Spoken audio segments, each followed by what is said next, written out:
Itu semua yang ada di berhenti itu kalau ada anak STM habis dipukulin, habis. Iya. Nah setelah dia naik, rombongan tuh anak SMA naik mau nyerang anak STM, saya di pas atas tangga sendiri, yang teman-teman saya suruh ngumpet. Ya saya alhamdulillah dengan doa-doa dia nggak sampai lihat, nggak ada kata, padahal ada kita semua. Saya kena PHK, ya saya usaha jual cari lain dong, jual solusi lain. Saya udah menganggur, saya masalah telur itu, saya gagal lagi, terus saya jual beli motor, jual beli motor ya sampai saya buka konveksi. Tapi bisa habis setelah saya dapat petunjuk hidayah, ruqyah itu, nah disitulah dibuktikan bahwa yang saya ambil itu bisa dipoto dengan kamera HP, baik jinnya maupun bendanya. Yang nempel itu kuntilanak perempuan tadi saya buang.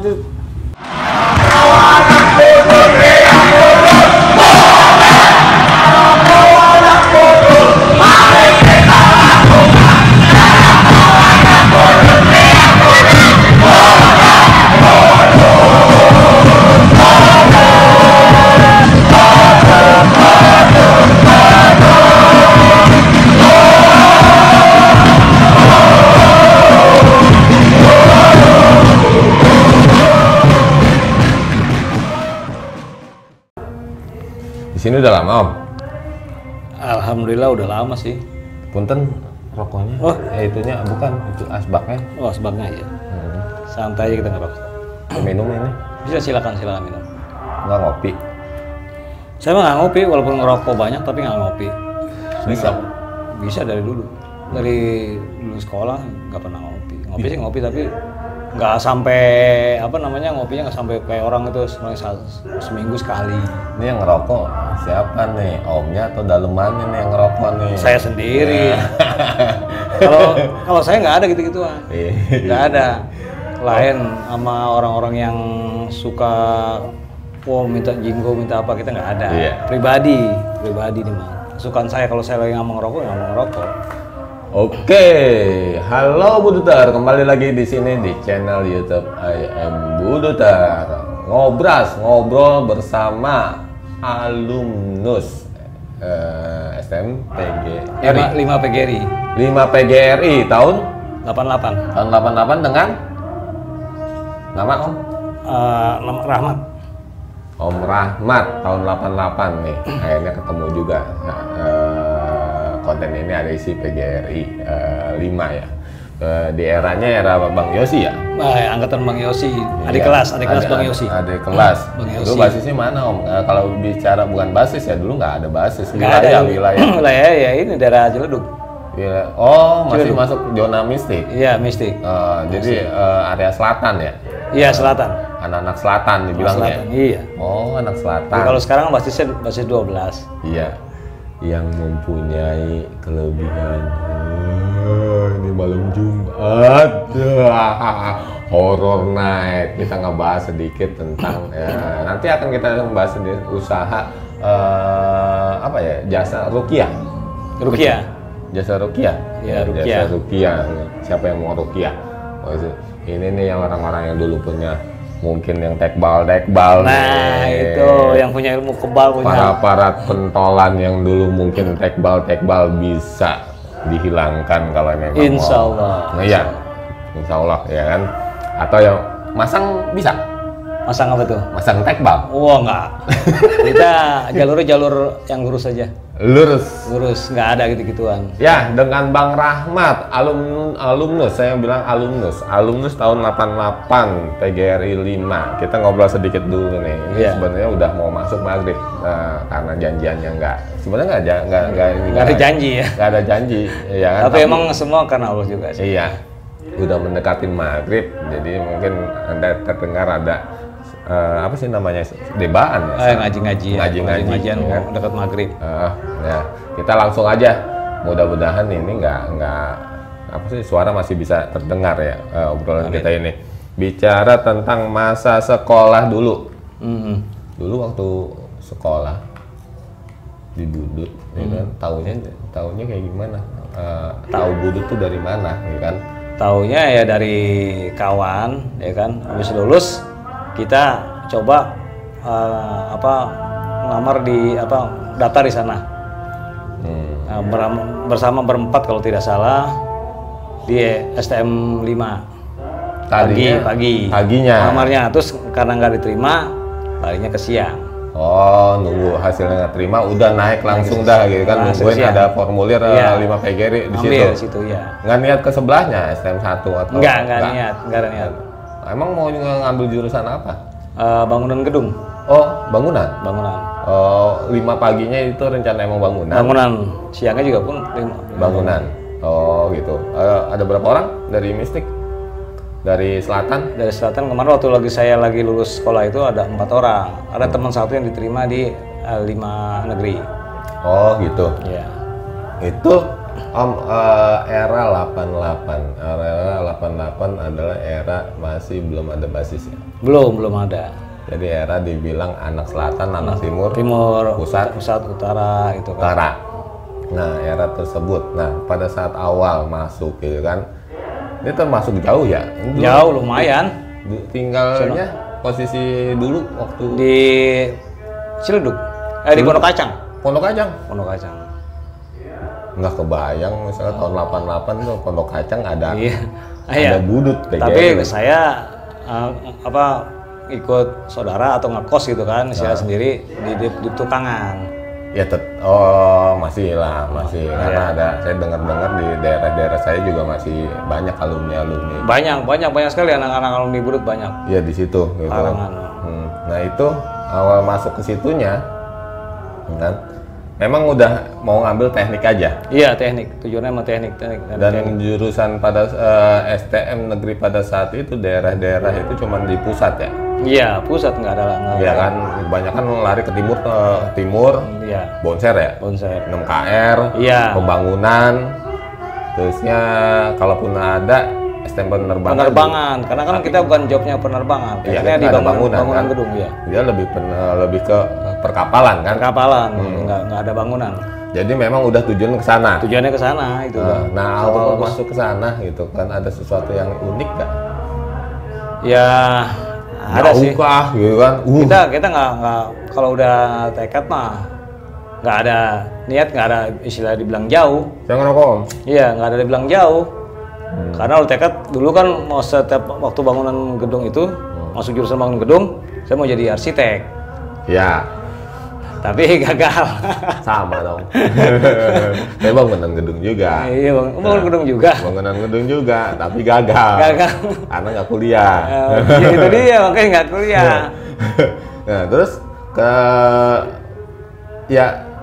siang 88 itu kalau tahu nggak sih itu tahun 88 itu 5 PGRI itu tahun berapa sih istilahnya mundurnya?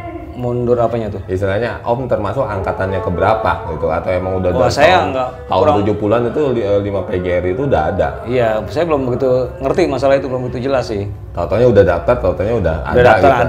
Daftar udah ada. Nah, informasi sebelah gitu kan kalau nggak salah PGRI 4 itu tahun 84. Tahun 84 ya, kayaknya PGRI 4 dulu ya, makanya waktu itu saya belum masuk, katanya belum lama itu STM 5 PGRI itu. Oh gitu, jadinya istilahnya termasuk baru PGRI 5 ini. Iya, kalau nggak salah dengar sih STM 4 dulu. Oh, jadi istilahnya mungkin PGRI 5 ini mungkin masuk angkatan baru ya Om? Iya. Bukan angkatan yang hitungan udah di 10 tahun ya, kecuali di limanya negerinya sama satu negerinya itu mungkin 20 puluhan tahun gitu ya. Iya, kalau itu udah tahun 60-an juga udah masuk, udah ada ininya. Nah, cerita pengalaman, ini masuk ke era bandel, ini termasuk kategori bandel atau termasuk yang lempeng-lempeng aja nih Om? Ya, jujur aja gitu kan, kita kan mau tahu. Waktu lagi masuk dari lulus sekolah itu ya lempeng. Karena ke bawah pergaulan ya bandel. Oh, masuk ke era situ. Ya, bandel gitu. Itu kondisi pada saat itu Om nggak tahu budut itu kayak gimana? Nggak tahu. Bahwa terdengar adanya banyak tawuran apa kita nggak tahu. Tapi 88 ada kejadian nggak sih? Kalau 88 kan saya lulusnya. Oh, lulusnya 88. Lulusnya tahun 88. Masuknya 85. Masuk 85. Nah, yang itu masuk ke 85 itu suasana di sana kayak gimana sih? Ya, suasana awal kita masuk mah nggak, karena kita nggak tahu ya biasa saja, biasa. Tapi setelah kita mulai masuk ke sana, ya terdengarlah ada apa namanya perselisihan antara sekolah. Oh gitu. Ya. Itu di mana? Ya di daerah di daerah Ben Hill maupun di Lawan 4 Gambir udah mulai. 4 udah sama SMA 7. Sama 7 ya? SMA 7. 7 udah mulai. Udah mulai 7, 4, 10 juga sama di apa namanya Pulau Gadung ya. Jadi kan fenomena itu kan dulu STM sama SMA kan? SMA. Nah itu ngalamin nggak istilahnya sistem yang main apa namanya pantek-pantekan, ditungguin misalnya lewat. Oh iya, itu banyak itu ngalamin yang begitu. Kadang kita ya ditungguin, kadang ya kayak model di Ben Hill kita mau berangkat dijegat sama mereka. Sama SMA 35 gitu kan, 35 juga masuk tuh kan, dijegat kita. Ya pun kita balasnya juga begitu, kita lupa apa namanya, kita ini juga dulunya.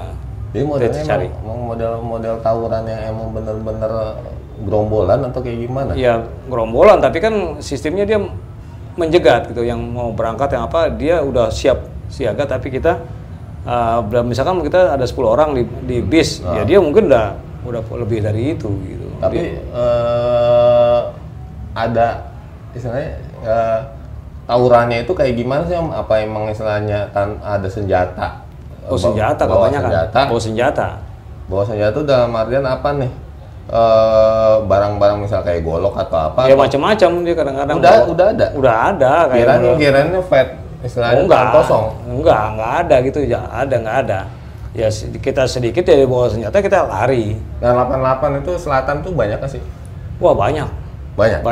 Selatan banyak. Nah itu ngumpulnya itu di mana tuh? Ya paling di next udah mulai 10 udah ada.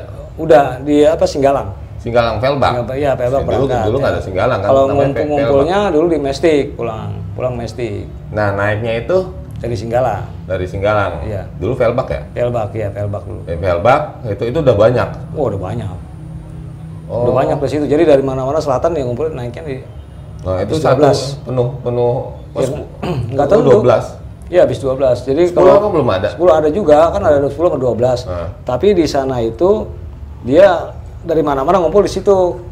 Di Velbak itu. Cuman kan karena kalau misalkan yang terlambat, yang duluan banyak, yang belakangan dikit. Nah, itu dia nyarinya yang nyari selayang sedikit.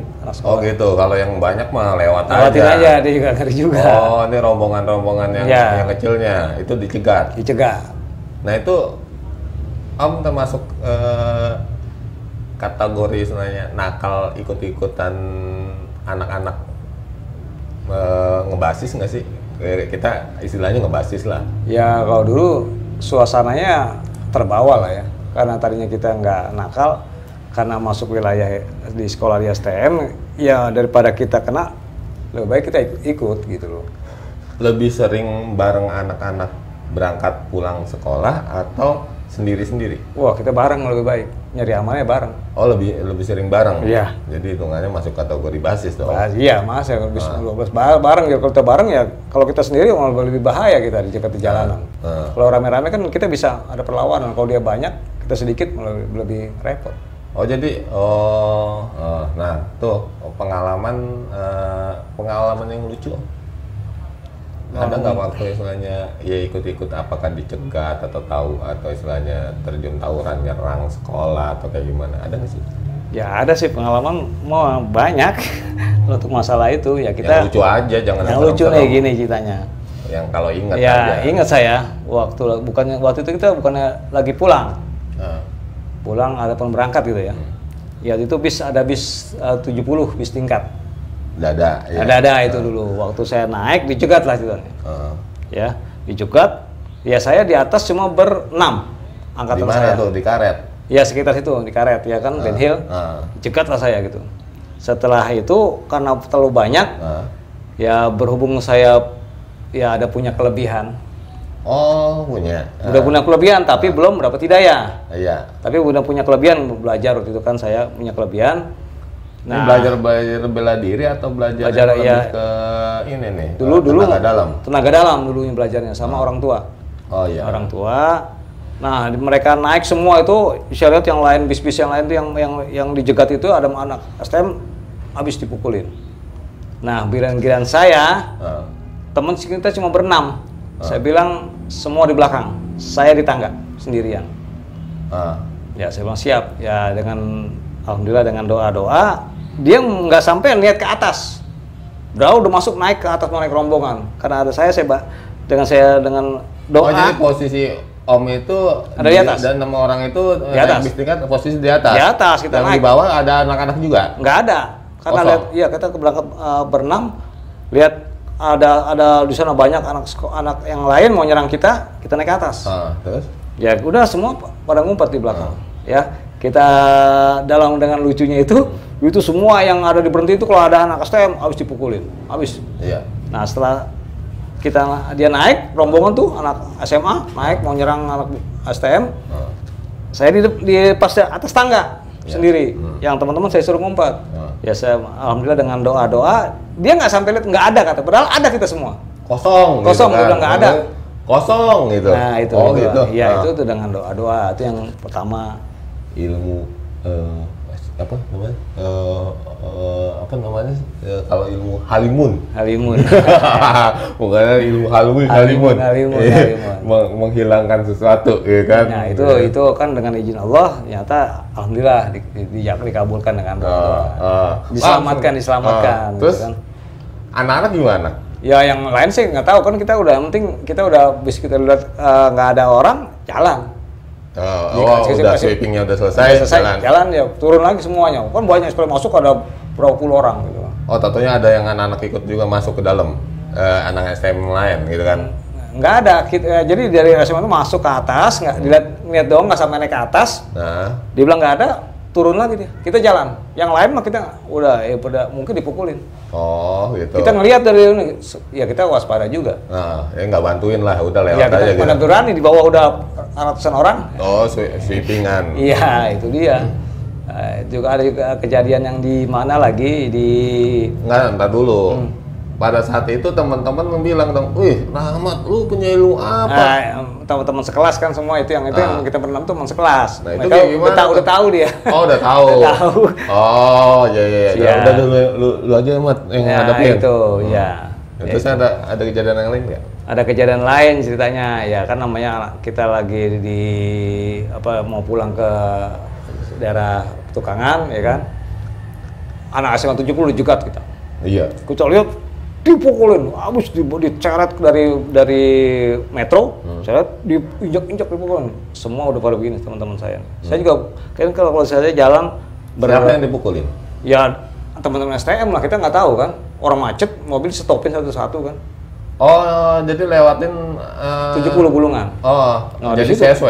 Iya CSW, itu anak banyak gitu kan. Nah teman-teman sampai, saya bilang semua tenang, saya ngumpet. Saya semua ngumpet di bawah kolong bis metro itu ngumpet semuanya tuh. Iya. Pokoknya gimana caranya ngumpet? Saya cuma ngerokok aja. Saya sambil doa, zikir, ngerokok. Alhamdulillah mereka ngelihat katanya nggak ada orang juga. Iya. Nggak ada anak STM sekolah. Nggak ada anak STM gitu. Oh jadi lolos. Oh jadi 70 pada saat itu sweeping lagi. Oh nggak tahu kejadian apa hingga istilahnya dia nge-sweeping anak STM. Iya sweeping. Kalau yang lain dimasukin. Iya. Dilacak semua di dalam bis itu dilacak. Kalau kita cuma lihat dari kaca doang, lihat nggak ada katanya. Iya. Padahal saya ada pakaian sekolah, yang lain sih memang pada nunduk semuanya. Ya tapi alhamdulillah masih dilindungi juga sama Allah. Gitu. Selama 3 tahun gayanya kayak gitu. Iya kayak begitu aja. Nah era-era seperti itu udah mulai era sedikit beringas ya.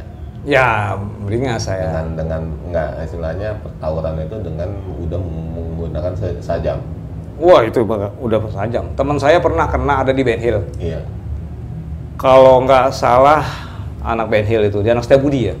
Itu di cutter dari sini sampai sini. Oh tarik cutter. Itu wah udah luar biasa darah. Saya turun lihat begitu, saya dari bis turun lihat, terpaksa saya gendong. Itu mobil dalam keadaan kecepatan saya maju ke tengah jalan, nggak ada mau berhenti dong, kayak darah gitu, berhenti. Gendong, berhenti ada mobil bak, bawa ke rumah sakit Jakarta. Temen tuh? Temen sekolah. Hah? Siapa? Masih ada, ingat? Nggak tahu saya, tapi namanya tahu, tapi nggak tahu saya nggak tahu. Oh. Namanya si Daspi. Oh. Iya itu. Ya udah, itu malam kan, Om? Sore. Oh, pulang jam berapa? Pulang sekolah kita. Enggak, dari berangkat jam berapa? Berangkat kan siang jam 11. Jam 11-an. Masuk jam 1 kan. Pulangnya? Pulangnya jam 5 gitu kan. Jam 5? Iya. Kadang-kadang kan kita pulang dulu kan. Biasanya katanya kata era-era Om Wala tuh anak-anak tuh suka nongkrong di Blok M. Oh, di Blok M paling banyak. Iya. Paling nongkrong banyak. di situ. Iya. Emang bener kayak gitu, suka nongkrong juga? Suka nongkrong di Blok M, ya itu di Purnama saya sering. SMA Purnama dulu tuh sering juga. Ya saya nongkrong di situ, jadi itu mah nyari cewek? Bukan. Kira. Jadi dari preman SMA Purnama tuh datang nih. Udah nggak usah masuk ke dalam. Dulu saya mau masuk ke dalam, mintain begini, gitu kan. Lagi ke bawah suasana. Udah di luar aja katanya, sama yang preman-premannya Purnama. Jadi kita disiapin aja gitu. Tapi belum ribet sama penerbangan belum? Belum. Nah saat itu disangka kita itu pengen dudukin Purnama, enggak. Pas lagi datang ke situ aja. Ya nggak lama lagi datanglah anak penerbangan. Ini kekuasaan dia. Nah disitulah terjadi bentrok. Oh kayak gitu. Enggak, soalnya versi Om Wala kan beda nih. Kalau di 89 ada kasus gitu kan. Iya. Yang akhirnya terjadi pecah nih antara Bulus vs penerbangan gitu. Iya itu. Nah versi Om di era 88 belum ada? Belum ada. Cuman istilahnya yaitu salah dia merasa kalau di Blok M itu kekuasaan dia. Tapi kan kita kan sama-sama STM, sebetulnya nggak begitu, kita kan sama-sama aja. Tapi ini nggak terima. Ya karena kita lagi dalam keadaan nggak konsen, ditanya emosi dong. Iya. Ya akhirnya pecah lah. Ya, kita berapa orang dikejar banyak gitu ya kita lari. Iya. Ambil angka 1000 dalam keadaan kita belum sadar banget gitu sampai sempoyong-sempoyongan. Ini banyak cerita kalahnya kayaknya nih. versi yang dikit gitu kan. Cuman kan kita sedikit, cuma ada istilahnya berlima berenam, kalau dia puluhan. Pas pulang bubar dari sekolahnya ditegur kita gitu. Tapi setelah sampai di Blok M, anak budut pada turun, nah itu baru kabur dia. Oh, kalau istilahnya gerombolan udah datang nih. Iya. Om yang istilahnya yang baru mulai-mulai, iya. sampai duluan. Kan jauh muternya kan, Purnama itu. Nah, pas kita lari ke sana ke Blok M, turunlah ada di kelas kelas. Nah, dengar kita dalam keadaan begini, mereka nyerah. Itu nongkrong anak mistik di mana sih, Om? Di dekat yang apotik. Dekat apa sih? Tahun Puring. Ya situ nongkrongnya. Ya di situ Tahun Puring. Nah, oke. Nah, sampai situ lulus. Saya lulus. Ilmu bangunannya gimana? Ilmu bangunannya ya nyantol nggak? Antara nyantol dan enggak, karena kan tadinya kan kita kan mau masuk ke arsitek. Berhubung adik sama saya bareng masuknya sekolahnya. Jadi adik saya yang kuliah, saya ngalah karena orang tua nggak punya biaya kan.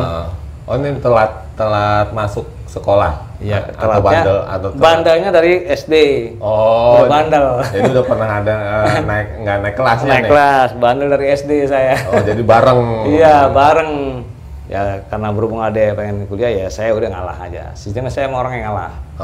Jadi nggak kuliah, tapi kerjanya di bidang bangunan ada nggak? Saya nggak ada. Bagi saya lulus, kalau misalnya nganggur, saya diajak kerja. Karena kan saya orangnya nggak bisa diem. Ya siapa aja, ya ada tetangga yang kerja di bosnya jadi bagian di perusahaan air minum. Ya saya sering nyuciin mobil gitu kan, mau berangkat kerja, tiba-tiba diajak kerja saya. Saya bilang lamaran belum bikin lamaran, nggak usah pakai lamaran, udah ikut aja kerja. Nanti lamaran nyusul. KKN nih. Gitu. Ya saya rajin, akhirnya masuk, baru kasih lamaran seminggu kemudian. Apaan tuh Aqua? Di sono ya, di Pulau Gadung ya? Bukan, di Ben Hill dulu. Oh dulu Ben Hill. Dulu masih Tapi honorer saya. Pusatnya ditugaskan kayaknya. Dah. Apanya?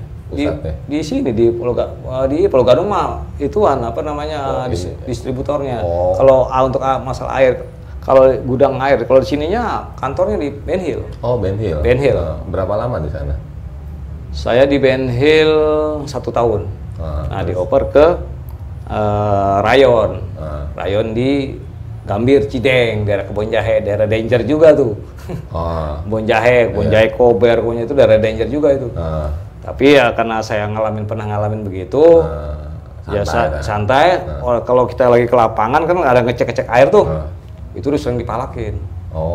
Dipalakin sama preman-preman situ. Dia minta sebatang 2 batang, saya kasih sebungkus. Udah saya kasih sebungkus, dia kaget. Kenapa saya minta sebatang, kasih sebungkus?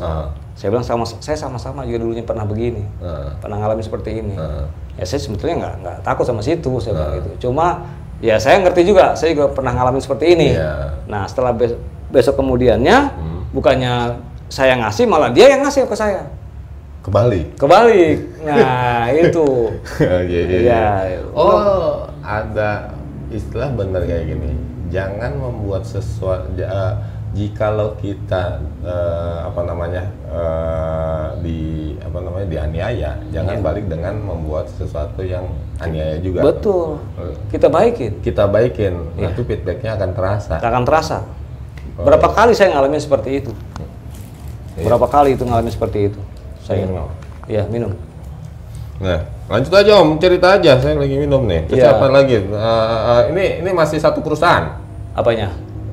Di PAM itu? Masih, karena kan itu kan Rayon. Iya. Habis Rayon, masuklah. Berapa lama sih di perusahaan itu? Saya di waktu bagi honor 2 tahun. Terus masuklah ada swastanisasi. Masuklah swastanisasi, saya ikut, ya kan? Karena jadi waktu itu masih honor, masuk swastanisasi karena belum ada penerimaan karyawan. Dioperlah saya ke penjaringan. Ini PDAM atau apa sih? PDAM. Oh PDAM, bukan brand ini? Bukan, PDAM. Di penjaringan, habis dari penjaringan itu lama saya. Saya kerja selama di PAM itu udah 10 tahun lah. Di penjaringan. Masuk dong. Apanya? Karyawan tetap? Kan saya di swastanisasinya. Oh, jadi kayak outsource gitu? Pas awalnya tadi saya honorer, karena ada swastanisasi, saya masuk ikut swastanisasi. Masuk ke swastanisasi. Nah, setelah tahun 2000 itu ada swasta tapi dari dari luar, Prancis sama dulu kan TPJ sama Palija sekarang kan. Nah, itu saya merasa ini kena PHK lah. Masuk pengurangan. Ya pengurangan itu sekitar tahun 2000 lah saya kena pengurangan. Nah, akhirnya ya setelah pengurangan ya saya usaha lain lah. Selain apa? Ya saya awal itu jual buka agen telur. Oh pernah agen telur. Tapi selama saya kerja di sana karena saya baik, maupun dari yang punya Akurama Rekor, Insan Rekor, Bakmi Naga, alhamdulillah kenal saya dulu tuh. Karena kan saya baik di situ kan yang punya perusahaan ini. Saya banyak kenal di sana, banyak di ini. Sampai saya setelah nggak kerja itu mau ditelepon sama dia, mau diajak jadi asistennya dia dulu. Jadi dia pemborong bikin perumahan real estate. Saya sebagai ajudan dia. Karena saya lagi buka usaha telur, agen telur. Karena saya udah modal dari sini, saya nolak otomatis kan. Lagi enak nih. Lagi enak nih. Saya nolak dulu, tahu nih bos, saya mau diajak sama bos nih teman. Saya lagi ini modal saya masih di sini sama teman saya. Saya nggak enak kasih baru buka 3 bulan, nggak enak ninggalin. Ya akhirnya nggak jadi. Nah setelah itu lama saya sebelum saya baru lulus itu mau masih kerja di PAM itu, nah itu saya dapat hidayah.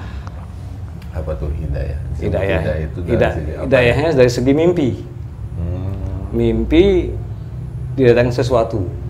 Nah, karena waktu lagi kerja itu saya kan udah lagi sekolah tuh udah bandel, saya lepas bandel itu. Saya bilang kalau saya bandel begini repot saya. Udah hijrah nih? Udah hijrah dari waktu lulus sekolah. Oh, hijrah. Udah nggak ya, mabok. Mabok masih tuh? Masih, cuman saya mau hijrah.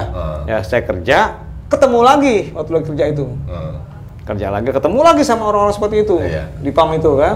Di PAM PDAM itu ketemu teman-teman itu. Diajak lagi, kejebur lagi saya. Padahal saya udah dapat hidayah. Waktu saya dapat hidayah itu padahal ada orang-orang yang suka datang aja tiba-tiba ke saya. Nggak tahu dalam mimpi. Disuruh ke alamat ini. Padahal dia nggak kenal saya. Datanglah tiba-tiba. Pada datang. Lah saya jadi pulang kerja, asal dari mulut ke mulut, pulang kerja, jadi saya mampir ke rumah dia. Yang mati saya dulu dari rumah ke rumah jadinya, kok saya bisa jadi, tadinya saya nggak mau. Nggak mau ada pengobatan gitu kan. Saya merasa, wah kayak nggak enak, masih muda gitu kan. Ya pada berdatangan gitu kan. Nah setelah saya ketemu lagi sama yang nggak di teman-teman kerjaan yang nggak beres, masuk lagi ke lembah hitam. Ini dari sisi apa? Mabok, narkoba? Mabok doang? Mabok. Nggak ke narkoba? Nggak ada saya gitu, nggak mau saya. Minum lah suka, ya asal rezeki itu mabok, kita minum sama teman-teman diajak. Atau dia bilang, tadinya saya nggak mau tuh. Dia bilang begini, kayak bencong aja. Sebenarnya saya udah mau hijrah lah istilahnya. Dia bilang begitu terus, tapi merasa, wah ini dulu sekolahnya STM kan bilang begini gitu kan. Udah, di situ saya ikut. Masih akhirnya balik lagi kan. Minum lagi. Memang yang di kepala di pengawas lapangan di bagian anak jatuh meter itu saya. Saya digituin, ya udah terjun. Nah yang lucu lagi baru pertama masuk ke lembah hitam itu ke bar kemana gitu kan. Kan gelap tuh. Kelap nih. Iya kelap nih, kelap klim nih. Lah saya jalan gelap dong, orang belum biasa. Ya saya raba-raba. Saya pegang pala orang. Terus marah dia kan. Wah, udah mengkelap saya. Saya bilang minta maaf, nggak ini. Lu kata gua anak STM gitu kan. Udah mau saya pukul, pegang saya sama bodyguardnya. Udah gitu, itu berjalan biasa, lancar. Tiba-tiba temen, pokoknya situ udah banyak kenal, tukang parkir apa suka kayak orangnya royal, kalau ada duit royal. Tukang parkir, tukang apa kenal saya. Setelah itu saya ini teman saya nih lagi musik, ini musik ya, musik lagu gitu ya. Dia joget, pas setelah dia joget kesenggol sama orang, teman saya dipukul. Ya saya nggak habis pikir, bela teman lah, masih saya bangkit lagi, saya ambil botol, saya pecahin, jeder, wah gempar, kenceng banget kan, botol minum saya, buar, udah pegang gini, dipegang saya tuh sama body. Iya, yang joget pada lari semuanya kan, pegangin, akhirnya teman saya, ya disuruh pulang saya, teman saya, orang Surabaya itu, area Surabaya itu. Dia juga heran juga, kok lu selama ini diem, gue nggak tahu. Ya dulu kan anak STM, dibangkit lagi kan gitu. Ya udah pulang, berjalan. Setelah itu kita berjalan di kerja itu, waduh gimana kalau begini mulu, kapan ininya? Semenjak saya masuk lagi ke lembah hitam itu gelap. Kita punya terawangan, kita dikasih hidayah terawangan itu gelap. Oh, sebelumnya memang udah ada? Udah ada, cuman dikasih. Ada orang-orang yang datang itu, sebelumnya itu udah orang datang, waktu itu masih bener saya. Setelah saya masuk ke jenjang itu lagi, kembali lagi, hilang. Ya nggak ada yang datang lagi. Lama tuh berjalan tuh. Saya berpikir lagi, kok kalau begini mulu mah repot saya nih. Udah masa mau begitu terus? Kita udah punya keluarga, udah punya anak gitu kan. Soalnya pulang malam gitu dulunya. Ya udah, saya pikir udahlah ya, kita berdoa lagi, kembali lagi mohon pada Allah nih. Tiba-tiba ada kena PHK saya. Tadinya saya udah kena PHK, mau dicomot sama atasan karena saya kerja bagus, bisa menaikkan target perusahaan gitu kan. Bosnya sering manggil, gimana karena saya pengawas lapangan, gimana caranya income naik. Alhamdulillah naik gitu kan. Nah setelah itu saya kalau begini mulu repot gitu. Teman-teman begini semua soalnya. Nah, saya kan pengen menghindarin. Akhirnya saya minta supaya pindah. Akhirnya pas udah ada PHK udah saya ikut. Ikut PHK. Dan akhirnya memang buka nih, udah mulai buka. Belum. Saya kena PHK. Ya saya usaha cari lain dong, jual solusi lain. Saya udah menganggur, saya masalah telur itu, saya gagal lagi, terus saya jual beli motor, jual beli motor ya sampai saya buka konveksi. Dia ada teman anak murid yang punya konveksi, saya disuruh berkecimpung di bidang itu, murid saya itu. Jadi ya memang kalau itu masih ada panggilan-panggilan, itu saya ngajar. Karena saya udah kembali lagi, saya ibadah saya ngajar lagi. Ngajar teman-teman, anak-anak yang murid-murid gitu. Yang ngajar dari sisi apa nih? Sisi apa istilahnya? Keilmuan kebatinan. Kebatinan. Tapi saya itu udah dapat hidayah, tapi saya belum ke situ. Belum saya ajarin ke situ. Dari isi dulu hal kebatinan untuk membersihkan hati diri dulu. Waktu itu saya udah lurus lagi lah ibaratnya. Ya udah saya ajarin itu sampai punya murid 60 orang. 60 orang. Tapi emang orang yang berdatangan tuh jalan terus. Itu benderanya apa? Apanya? Benderanya. Belum ada bendera saya. Aduh, itu benderanya simpati.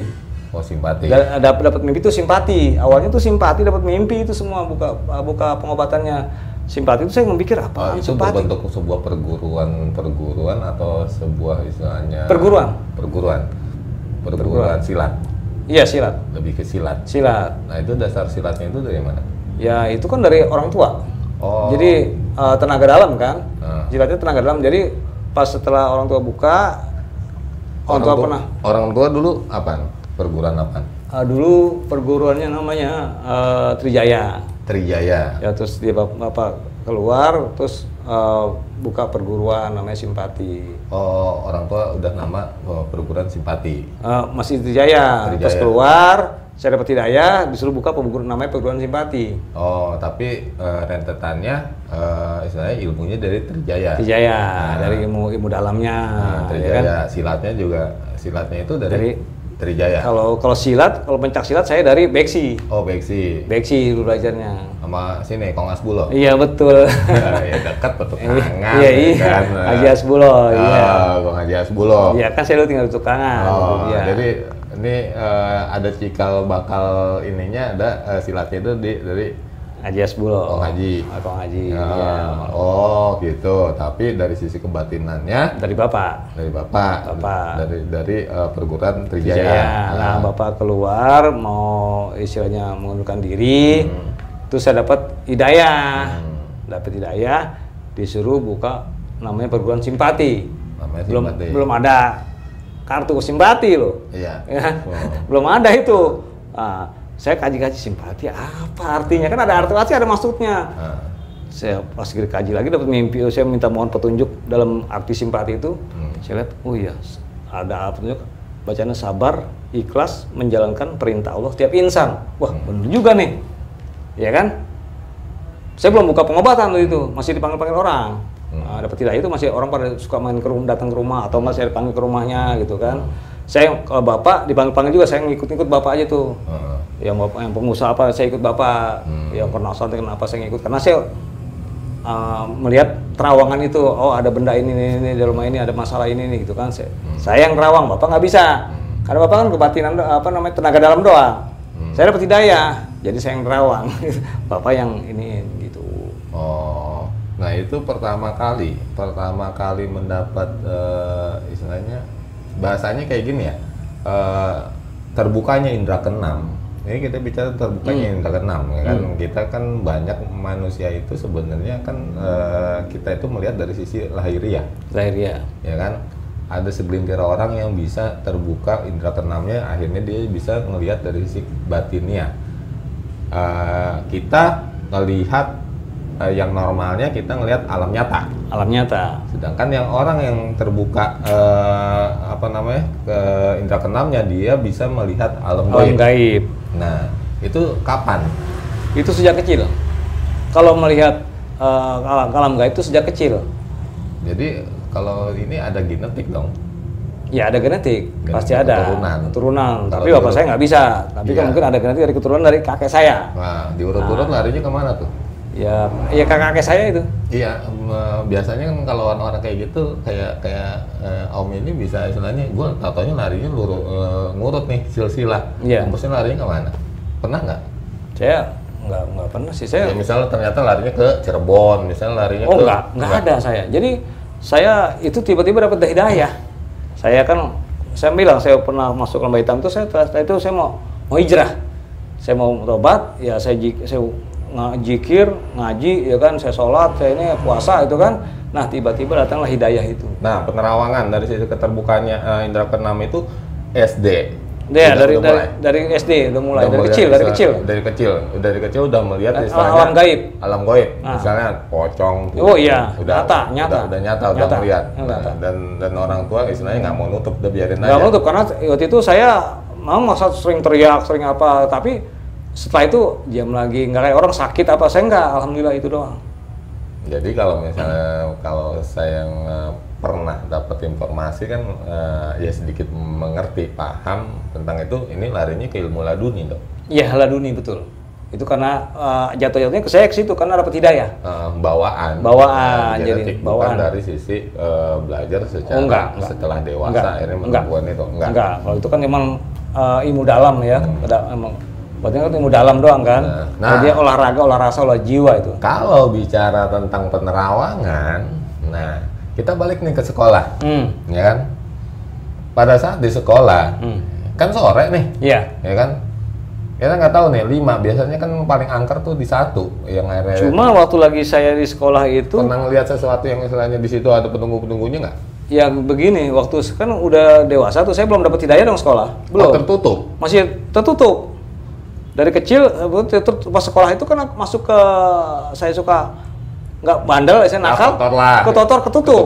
Oh. Biasa saja, nggak ada ini. Oh, jadi nggak ada ini. Nggak ada. Tapi kalau dari sisi istilahnya kayak tadi dianggap lah kategorinya punya ilmu halimun itu berdasarkan pembelajaran.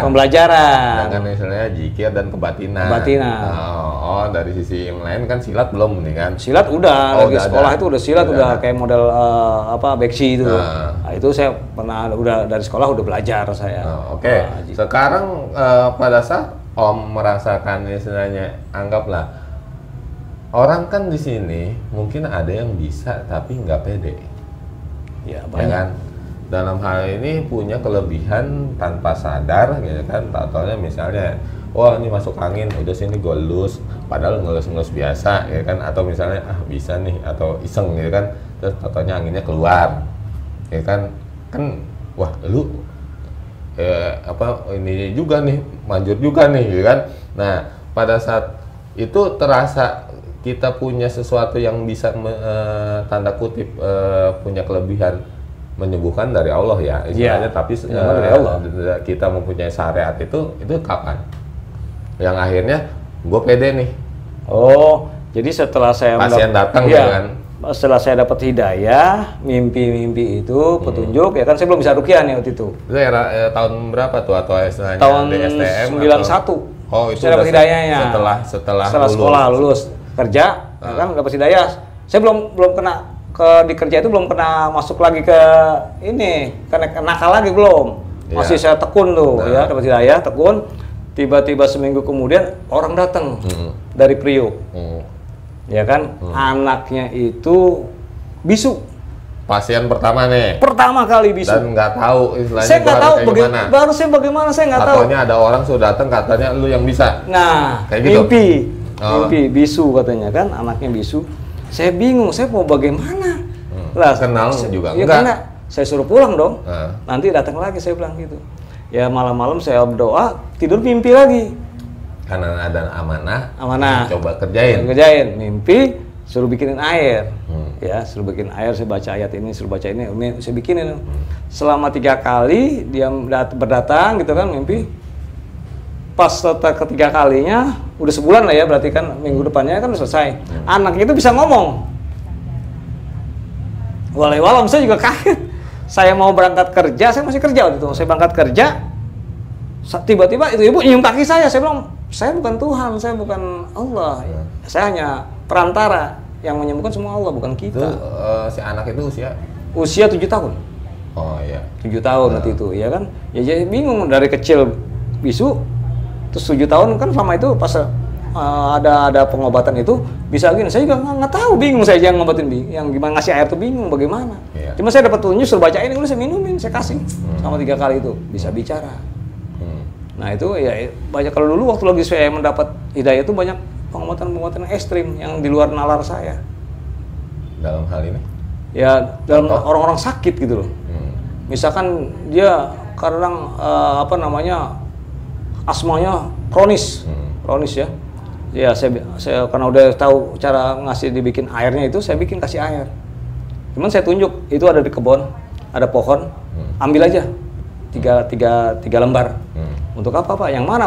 Tunjuk aja, kalau yakin situ ambil 3 lembar. Ya saya bacain, minum, besok sehat. Saya juga bingung, mau penyakit apa aja, kok bisa begini? Saya heran, cuman saya baca itu kok ini heran saya. Nah waktu itu ada orang pernah kesana karena santet.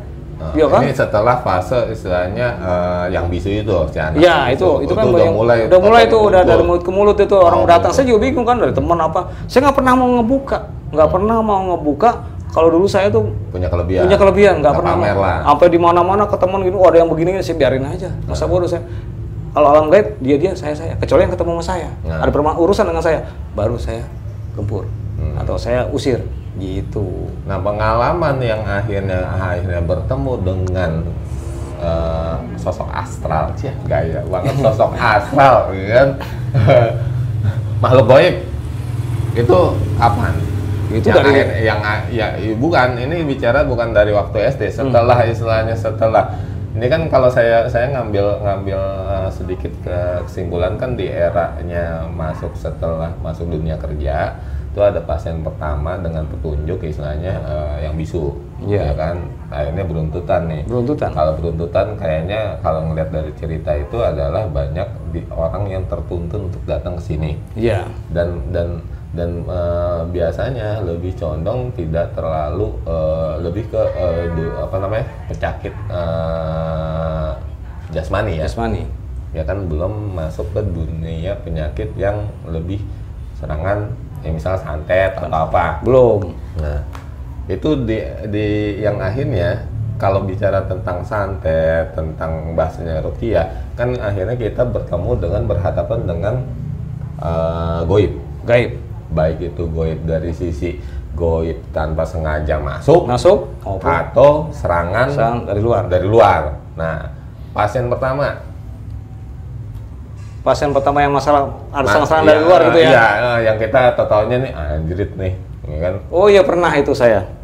Jadi ini orang udah berobat kemana-mana, ya kan, datang diajak sama murid saya, dibawalah ke saya.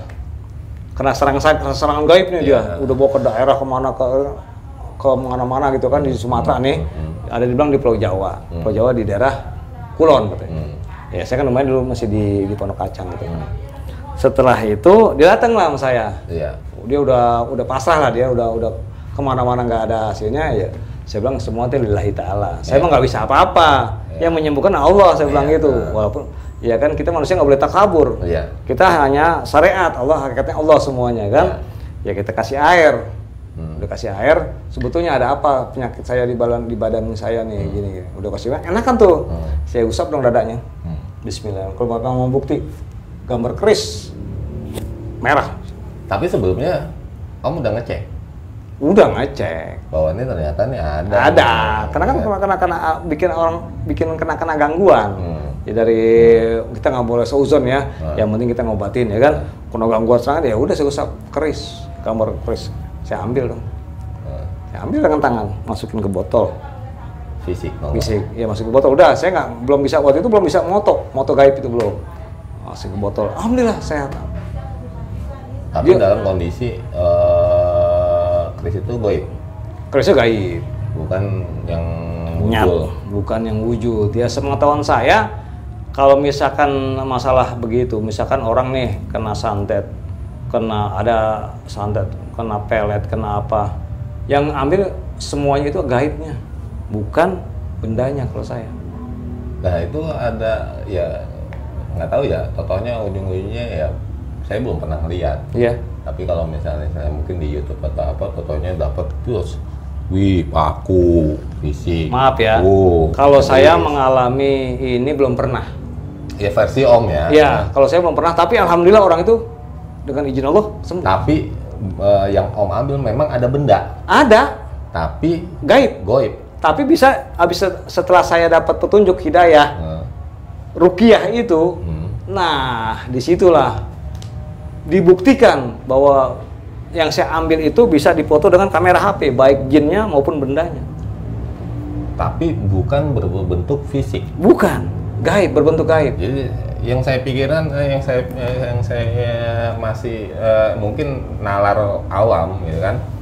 Ini saya diserang misalnya sama santet, Iya. ya kan. Kalau ini serangan itu berupa misalnya nih benda ini nih, ya kan. Iya. Ya kan, korek, kelolodan gitu. Totalnya, aduh, tenggorokan saya sakit, mukanya ada yang ganjel atau kayak gimana, ya kan.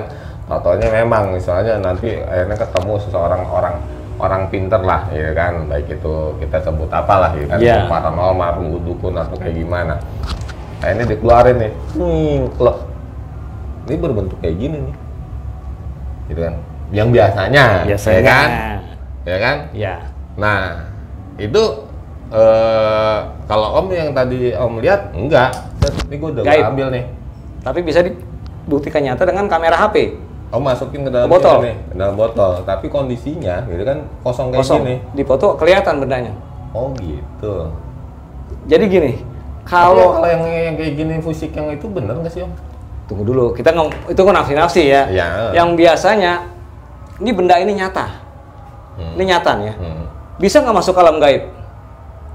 Ke alam gaib itu bisanya karena halimun. Halim itu nggak ditutup selimut kabut, baru nggak kelihatan. Kalau orang yang punya ilmu hilang nemu halimun, ditutupin selimut kabut, nggak kelihatan. Tapi aslinya ada. Bendanya. Kecuali susuk dimasukkan, memang dimasukkan benda itu. Tapi yang ketarik sama saya, misalkan ngebuang, ya gaibnya bukan susuknya. Nah, kalau misal bicara susuk, kalau orang ini akhirnya kita ambil nih, emang bener bentuk susuk? Enggak, saya enggak ada. Cuman gaibnya saya ambil, tapi di foto ada kelihatan susuk. Oh ada? Foto gaibnya ada kelihatan susuk. Tapi hancurnya mungkin melalui buang air besar keluarnya gitu. Kalau di saya. Nah itu proses akhirnya gitu kan, ini panjang nih, jadi sedikitnya pengen penasaran. Nah ini bahasanya dari tadi Om bilang murid saya, ya kan. Nah akhirnya tuh buka cabang kan, mendirikan sebuah perguruan namanya Simpati itu. Simpati. Itu tahun berapa? Itu semenjak saya dapat hidayah, tapi saya ngajarkan dulu itu. Saya ngajarin ilmu dalam dulu, yang pernah belajar sama orang tua. Ilmu dalam itu dalam artian apa? Ya istilahnya lahir batin, maksudnya gitu, kekuatan batin ya kan, olah rasa, olahraga, olah jiwa. Ini apakah ilmu kontak nih? Ya seperti sejenis itulah kalau ilmu dalam kan. Hitungannya istilahnya coba lu manda di situ gue serang gitu kan, totalnya mental. Iya begitu modelnya seperti itu. Itu kan dari pernah bapak belajar saya diajarkan seperti itu, gitu kan. Tapi saya belum saya ajarkan murid-murid saya itu untuk masalah saya dapat hidayah. Nah yang murid-murid saya kebanyakan ini ya orang yang suka mabok, main perempuan, minum apa, saya rangkul. Saya rangkul, insya Allah semua jadi tobat. Preman insaf. Nah itu banyak. Ya, terus? Nah ada juga satu anak peluru. Nah itu kan semua jadi berjalan sesuai garis yang lurus. Perguruan Simpati ini posisinya sekarang antara ada dan tiada. Iya ada dan tiada. Nah, adanya di alam gaib. Ini gurunya nih, kan salah satu guru besarnya dong. Oh enggak, guru besarnya Pak. kalau si Mati mah bapak lah dulu ya, almarhum. Ya kan almarhum ya kan turun dong. Kalau Iya. dimasuk ke kategorinya guru besar dong. Iya, Murid-murid masih ada? Udah enggak. Vakum. Masih ada, tapi vakum. Vakum. Ya istilahnya cuma belajar biasa untuk masalah menambah ya keimanan kebatinan. Itu doang, saya belajar untuk menambah keimanan kebatinan. Saya pengennya yang belajar sama saya, ayo kita bersama-sama kapan lagi sih? Kita mau jalan yang nggak benar, kita jalan yang benar aja udah. Main baik aja sama orang, udah nggak usah neko-neko, nggak usah seuzon. Udah, kita lurus-lurus aja jalan. Nah, masuk ke dunia ruqyah. Akhirnya istilahnya dalam hal ini pasang plang nih. Kita bicara pasang plang, ya kan? Saya nggak masang plang, mau masang lembaran kecil doang gitu. Kita jeda dulu. Lagi komat. Ajannya nggak dengeran ya, kecil ya? Ajannya kecil ya? Ini udah komat aja tadi. Iya.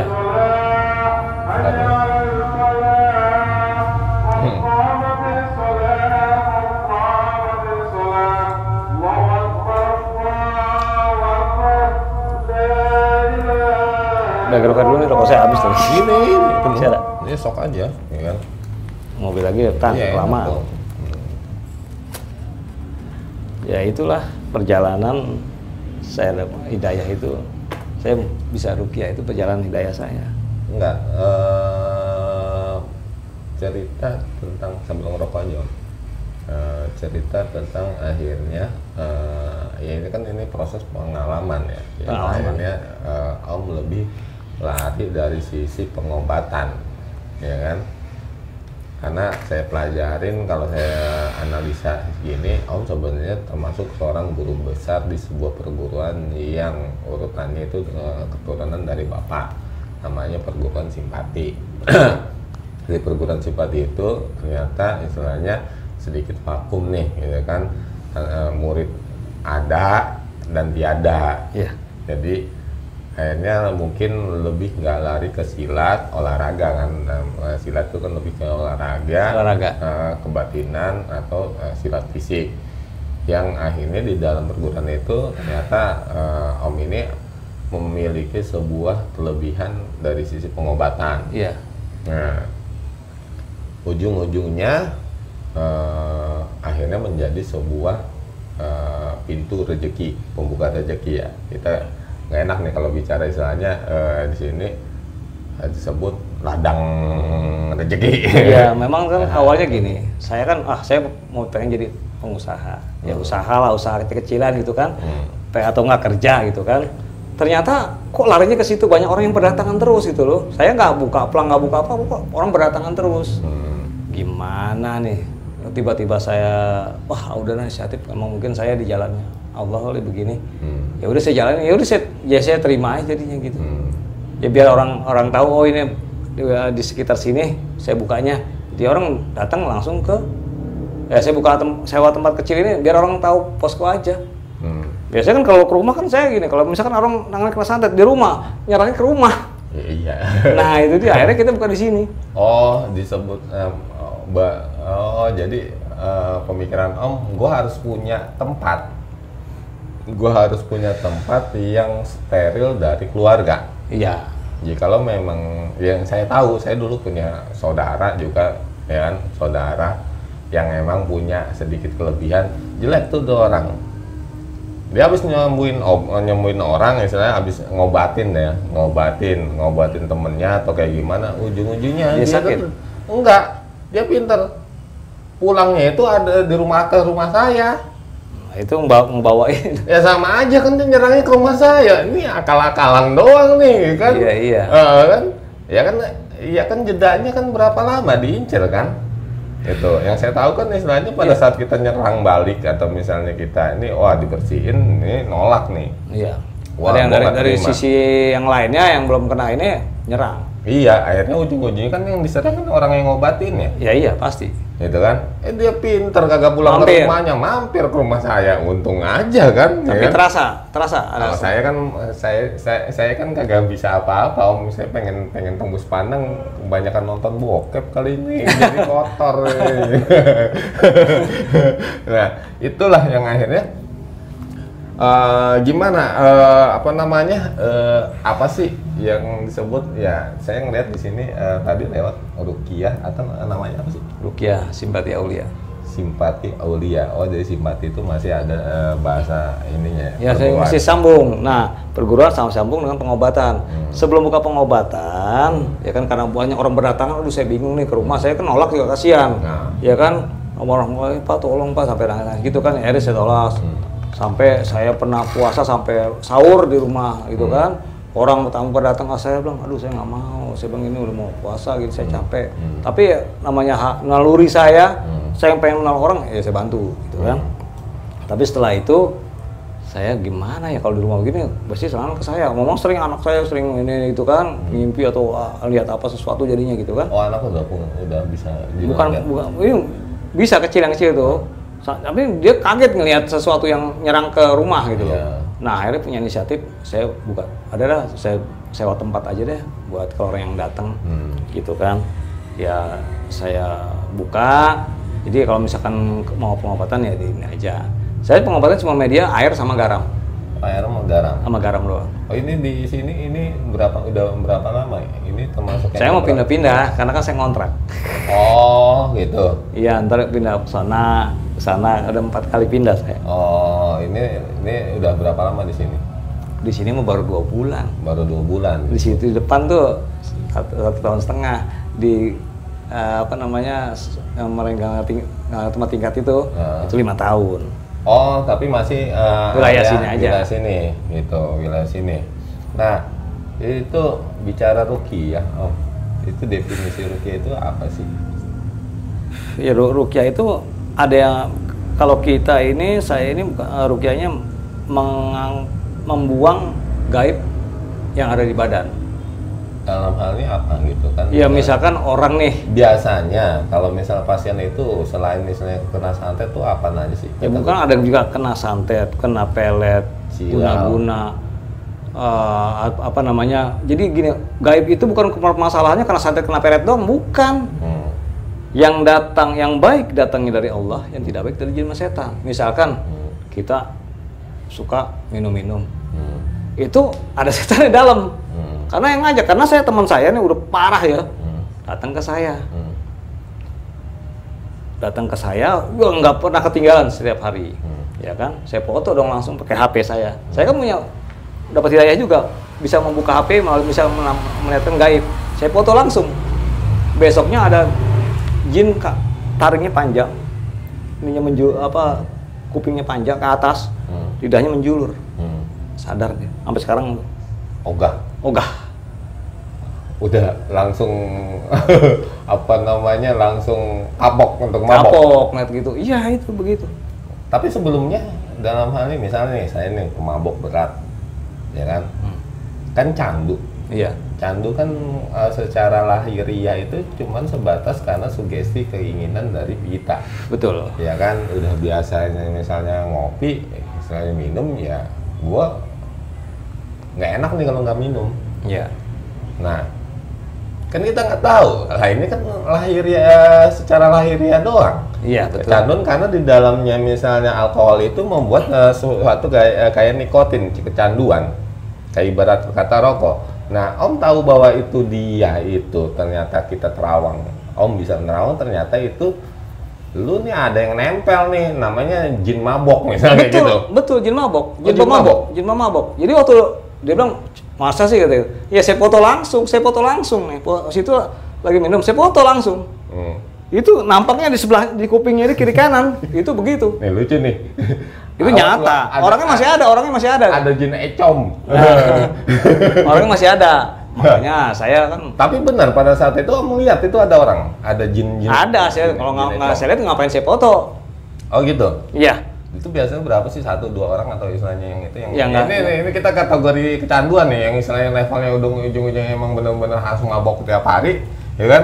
Ya itu dia, kalau nggak tiap hari nggak kena, wah ini kalau mungkin yang belum kecewa itu lain kali ya. Nah, ini yang tiap hari harus kena, kalau enggak ya itu lain lagi masalahnya. Kenapa seperti itu?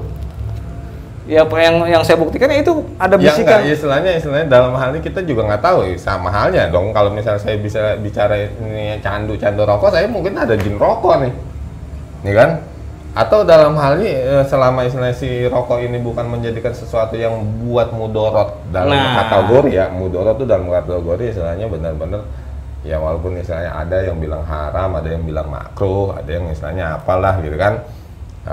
Itu perdebatan yang panjang. Nah kan, kalaupun misalnya mabok pun juga sama kan, di luar negeri juga banyak kan.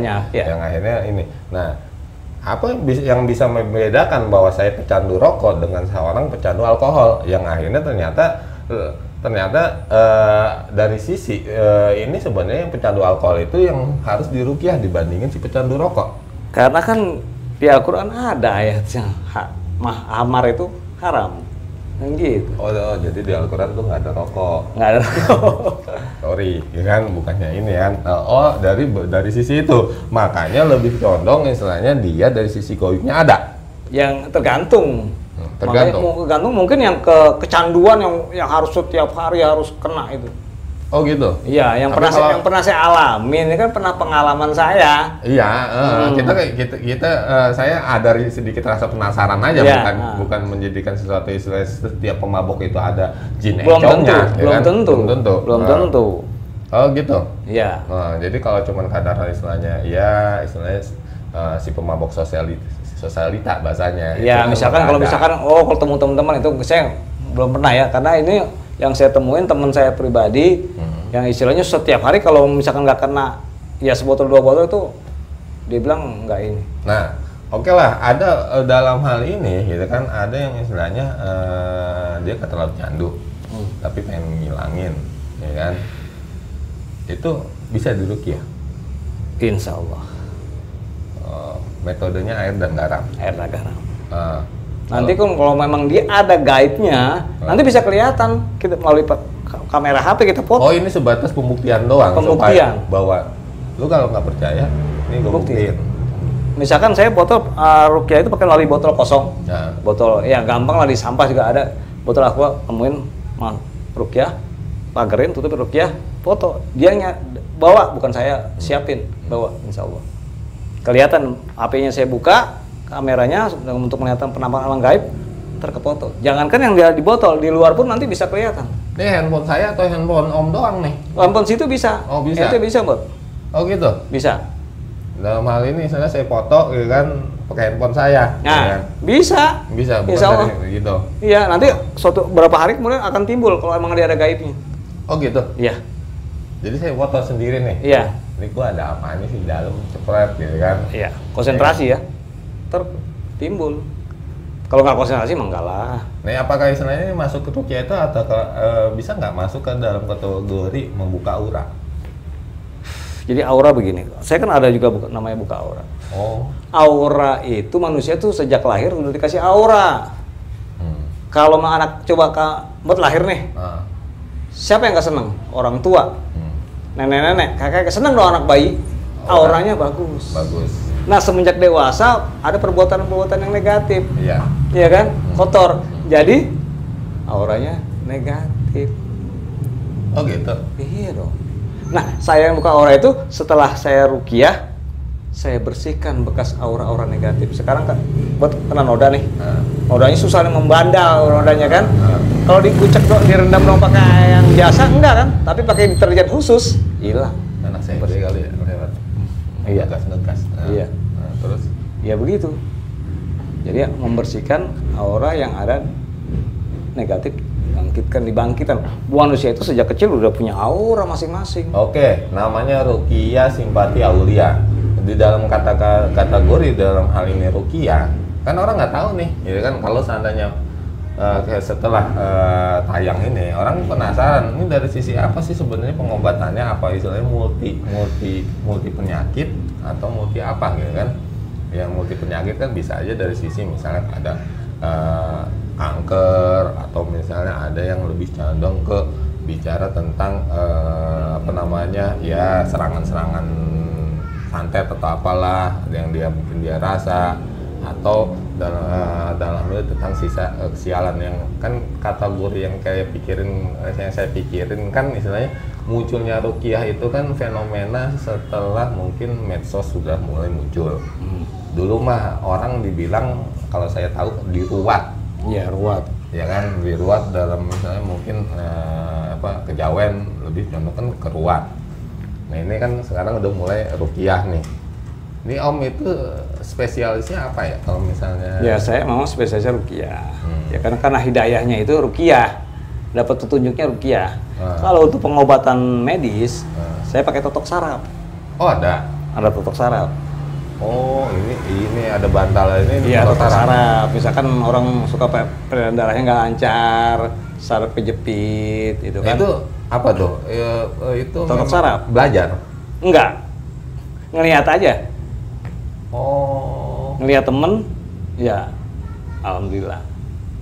Ditotok gitu. Iya. Ya ditotok saraf-sarafnya yang menggumpal. Ya semua kalau orangnya sarafnya lancar, otomatis orang itu sehat.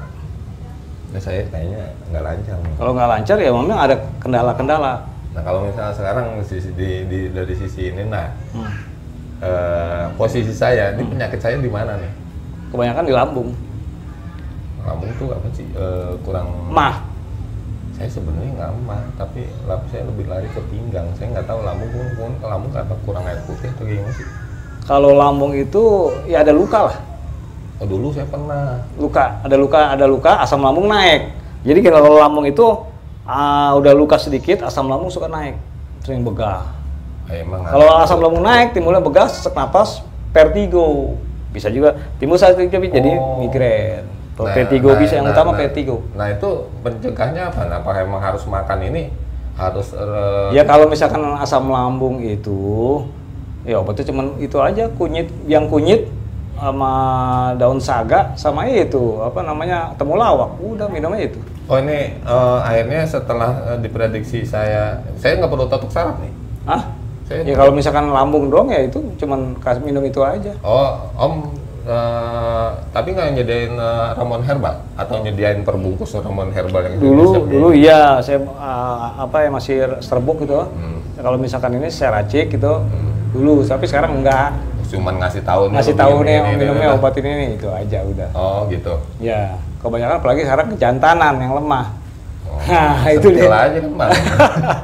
Kalau nggak sih atukin tawon nah itu dia. Nah selain totok saraf, apa lagi?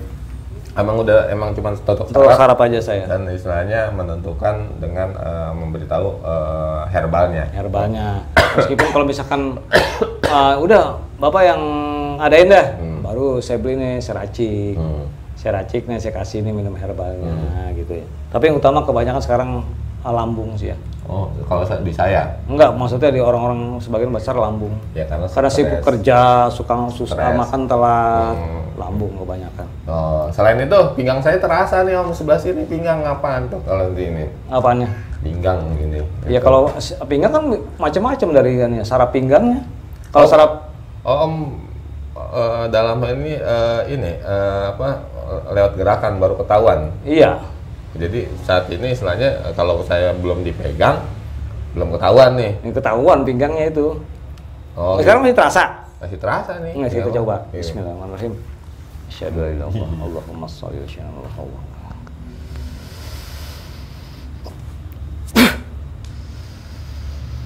Allah.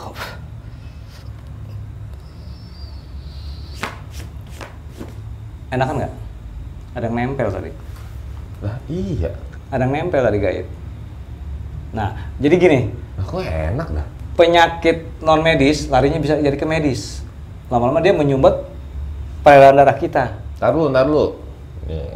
Saya menggunakan logika. Saya orang logika Om. Iya, bagus. Ntar dulu. Tadi emang terasa panas nih. Pinggang saya nih, makanya saya kan berubah posisi duduk gitu.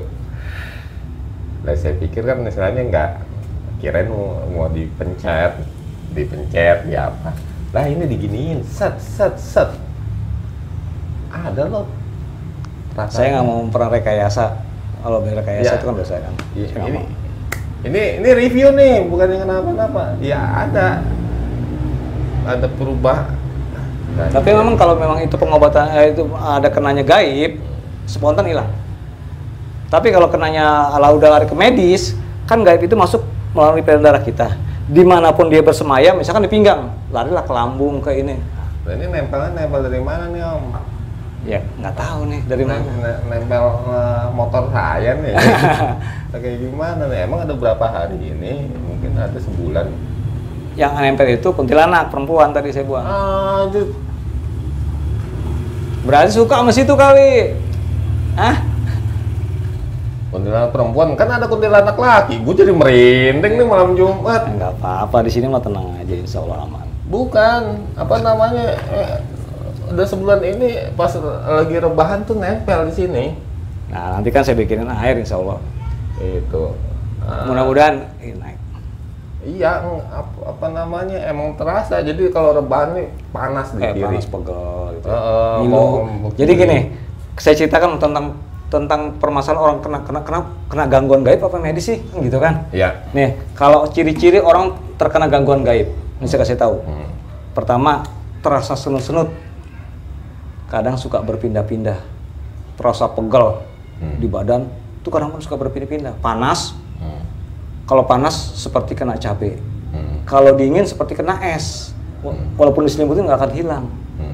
Nah, kalau udah masuk ke tulang, itu sakitnya, perihnya akan luar biasa.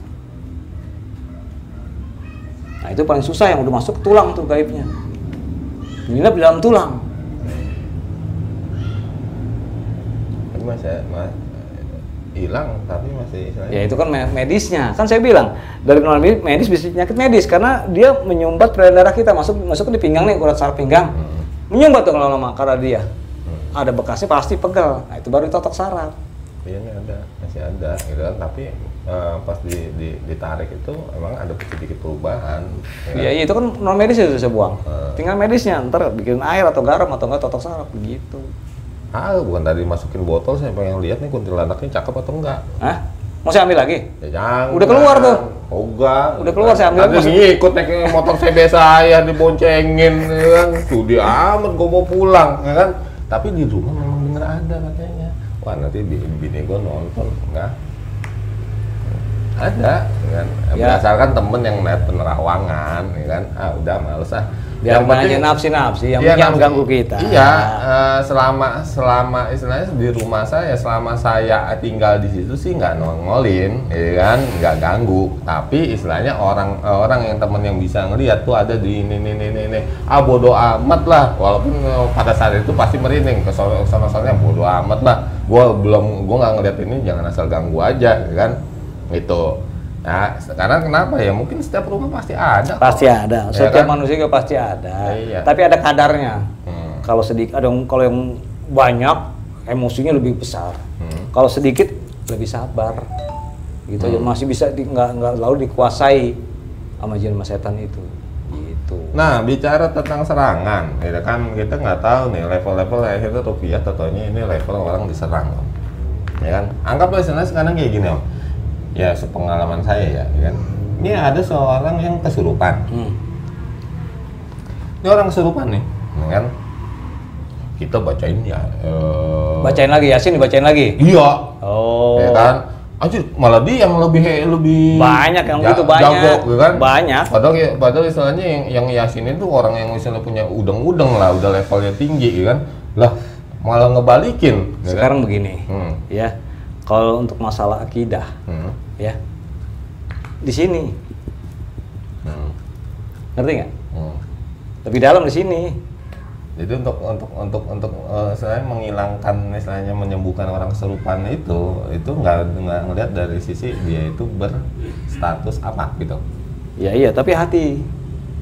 Misalkan dia ini seorang tukang beling, tapi sering berzikir, sering berbuat baik, nggak neko-neko sama orang, berbaik lagi sama hablum minanas, hablum minallah, bagus. Dibacain Al-Fatihah aja langsung kabur. Iya. Tapi kan kalau misalnya Om lihat, ini kan bicara Om, saya sempat istilahnya penasaran untuk klinik-klinik kayak gitu kan. Misalnya dulu ada majalah misteri lah, atau kayak gini kan. Ternyata di dunia gaib itu juga kan banyak levelnya Om. Iya banyak, ada tingkat-tingkatannya. Ada tingkatannya, ini level yang masuk itu prajurit, ini kan, totalnya yang masuk ini seorang jenderal, sedangkan level kita bukan jenderal walaupun kita. Jadi kalau misalkan kita bukan seorang jenderal, yang masuk gaib itu jenderal, jangan kita lawan, bahaya.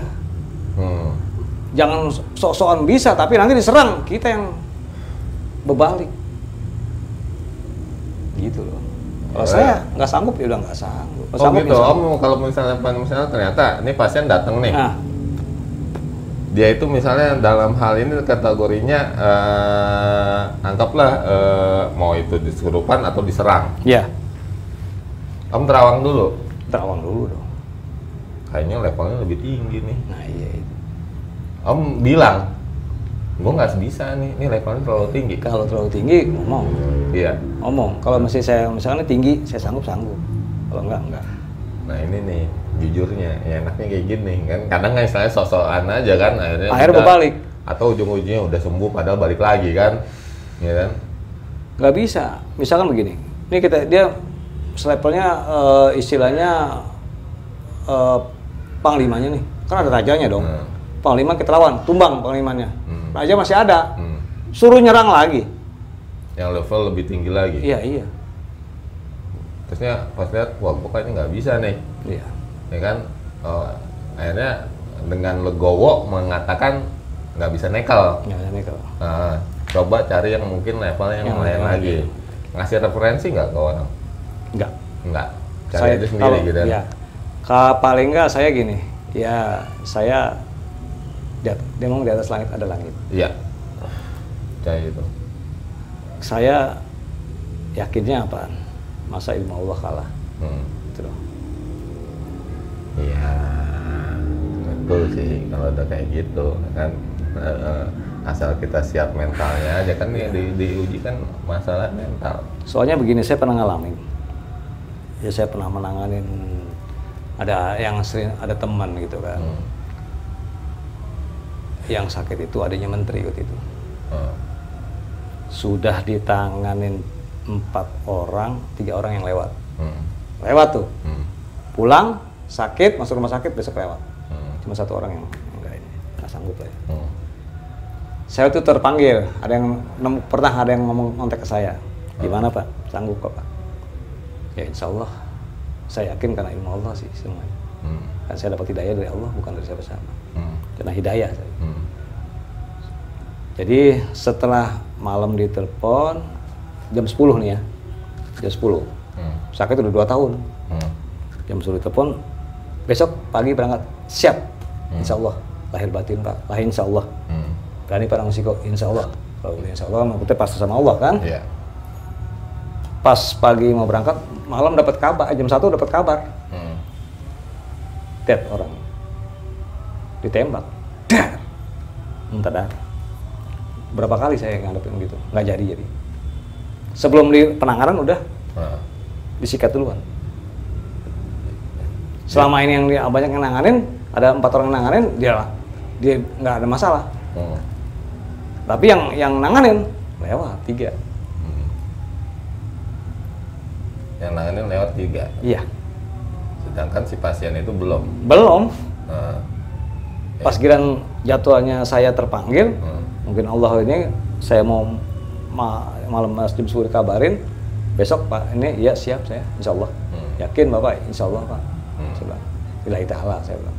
Kalau semua saya ilmu dari Allah, masa Allah kalah gitu kan. Ya dengar kabar jam 1. Berapa kali saya nanganin begitu. Saya udah bertangan berapa banyak yang nanganin, saya mau meluncur, tembak der. Udah. Jadi saya belum ketemu. Dengan si pasien. Jadi pasien udah dead duluan. Tembak duluan. Ya nggak tahu, mungkin dia mengukur kekuatan saya atau gimana, saya nggak tahu. Daripada ujung-ujung ini udah dah. Kalau saya kan nggak pernah mau ngobatin, ya ngobatin aja, nggak ada istilahnya yang mau. Jadi dalam hal ini istilah si pasien itu tadinya mau dimenderitakan dengan berapa lama, ya kan. Nah akhirnya ada yang coba ngobatin, akhirnya yang diserang yang ngobatin itu pada yang lewat. Iya. Nah pada saat Om istilahnya mau bantu, ini yang nyerang ini udah tahu, udah aja pasien yang dibantai. Jadi belum ketemu. Ya belum ketemu. Saya nggak tahu apa dia lebih tinggi atau gimana. Saya belum lihat orangnya, belum apa gitu, belum ketemu kan. Oh. Sudah agak banyak juga yang begitu. Ya sekarang kita bicara kayak gini, antara ini realita kehidupan Om, ya kan. Walaupun istilahnya konten-konten di YouTube itu banyak yang konten-konten tentang dunia uka-uka gitu. Sedangkan fenomena yang terjadi ya kan banyak loh, walaupun sebenarnya Indonesia itu kaya dengan magic ya kan, yang mungkin udah dari nenek moyang kita kan. Nah tapi di sisi lain kan udah mulai perubahan, istilahnya orang berlogika ya kan. Nah kita nggak tahu nih ya kan, di sisi lain kan orang bisa berpikir kayak gini Om, wah Simbot nih datangin seorang konten yang istilahnya stempelnya orang kan ngecapnya kan dukun Om, paranormal ya, stempel ya, kita kan nggak tahu ya kan. Ya kan hanya kan bicara ada istilah kayak gini, hanya wali yang tahu wali. orang awam belum tentu tuh orang ngaku wali, sedangkan si wali itu nggak ngakuin itu wali. Iya dong. Yang tahu itu seperti itu. Ya, sedangkan bicara dari dunia nyata, ya kan biasanya orang merasa istilahnya kalau saya selama ini merasa diri saya sakitnya fisik aja, ya saya ke dokter. Ke dokter. Ya kan? Iya. Walaupun untuk kenyataannya gitu kan banyak orang nggak percaya. Ya jadi gini, misalkan kita berobat ke dokter nih, adanya pulang ke rumah sakit lagi, ke dokter lagi sehat, sebelum sakit lagi, nah itu penyakit non medis. Oh itu yang bisa istilahnya menjadi referensi akhirnya yang tadinya orang berlogika gitu kan untuk ke dokter akhirnya dia coba ke alternatif. Kan masih alternatif nih. Oh gitu. Iya banyak pengobatnya sih macam-macam, banyak ya tergantung yang menyembuhkan Allah lah.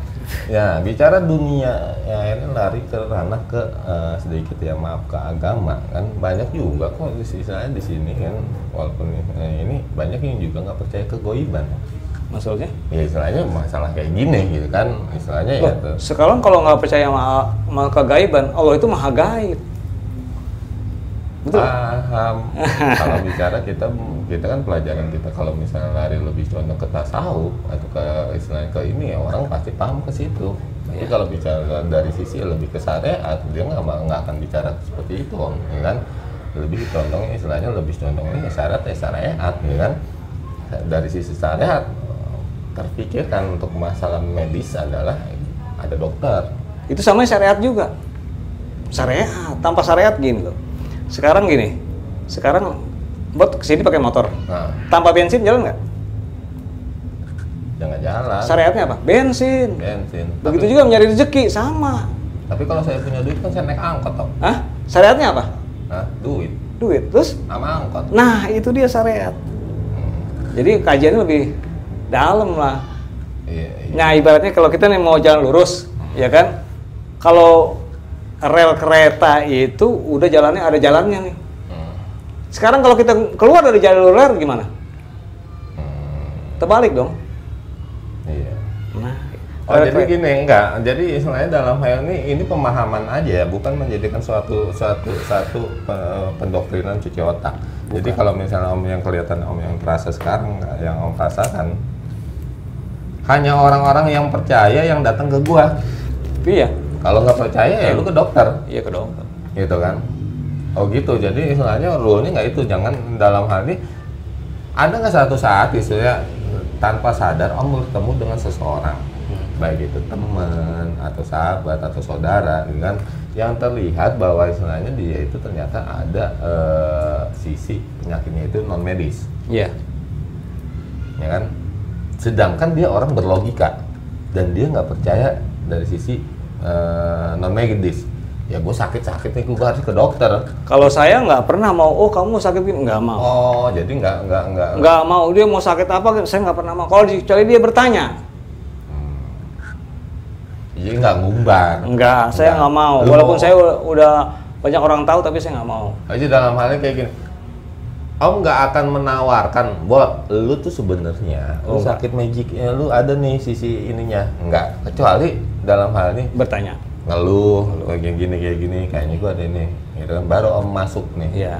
Jadi nggak mendoktrin lu sakit dari sisi ini ya. Non medis. Enggak. Oh gitu. Jadi nggak terlalu membuat sebuah menciptakan fitnah. Oh nggak mau. Iya, Nggak boleh seuzon sama orang. Ya kalau misalnya mah datang sini ngobatin siapa nih, banyak yang nanya siapa nih yang ngirimin, nggak usah seuzon, yang penting mau berobat sehat, udah mohon pada Allah sehat, udah itu aja. Ngapain kita mencari pengobatan untuk membantu orang, jangan sampai jadi mudarat, betul nggak? Iya, karena udah yang penting sehat aja berobat udah. Nah biasanya om, maaf nih, bicara istilahnya akhirnya tentang rezeki. Kalau bicara seseorang yang punya suatu kelebihan, ya kan, dan akhirnya membuka sebuah dalam hal nih kategori pengobatan, baik itu perang atau apa ini kan, itu kan ujung-ujungnya nominal nih, profit pendapatan. Ya maaf nih, iya nggak apa-apa ya kan, sewa satu kontrakan berapa? Anggap sebulan misalnya, istilahnya sebulan ini 1 juta. Iya. Ya kan? Logikanya, ya kan, gue harus menghasilkan, ya kan, untuk bulan depan itu gue harus bisa Bayar kontrakan.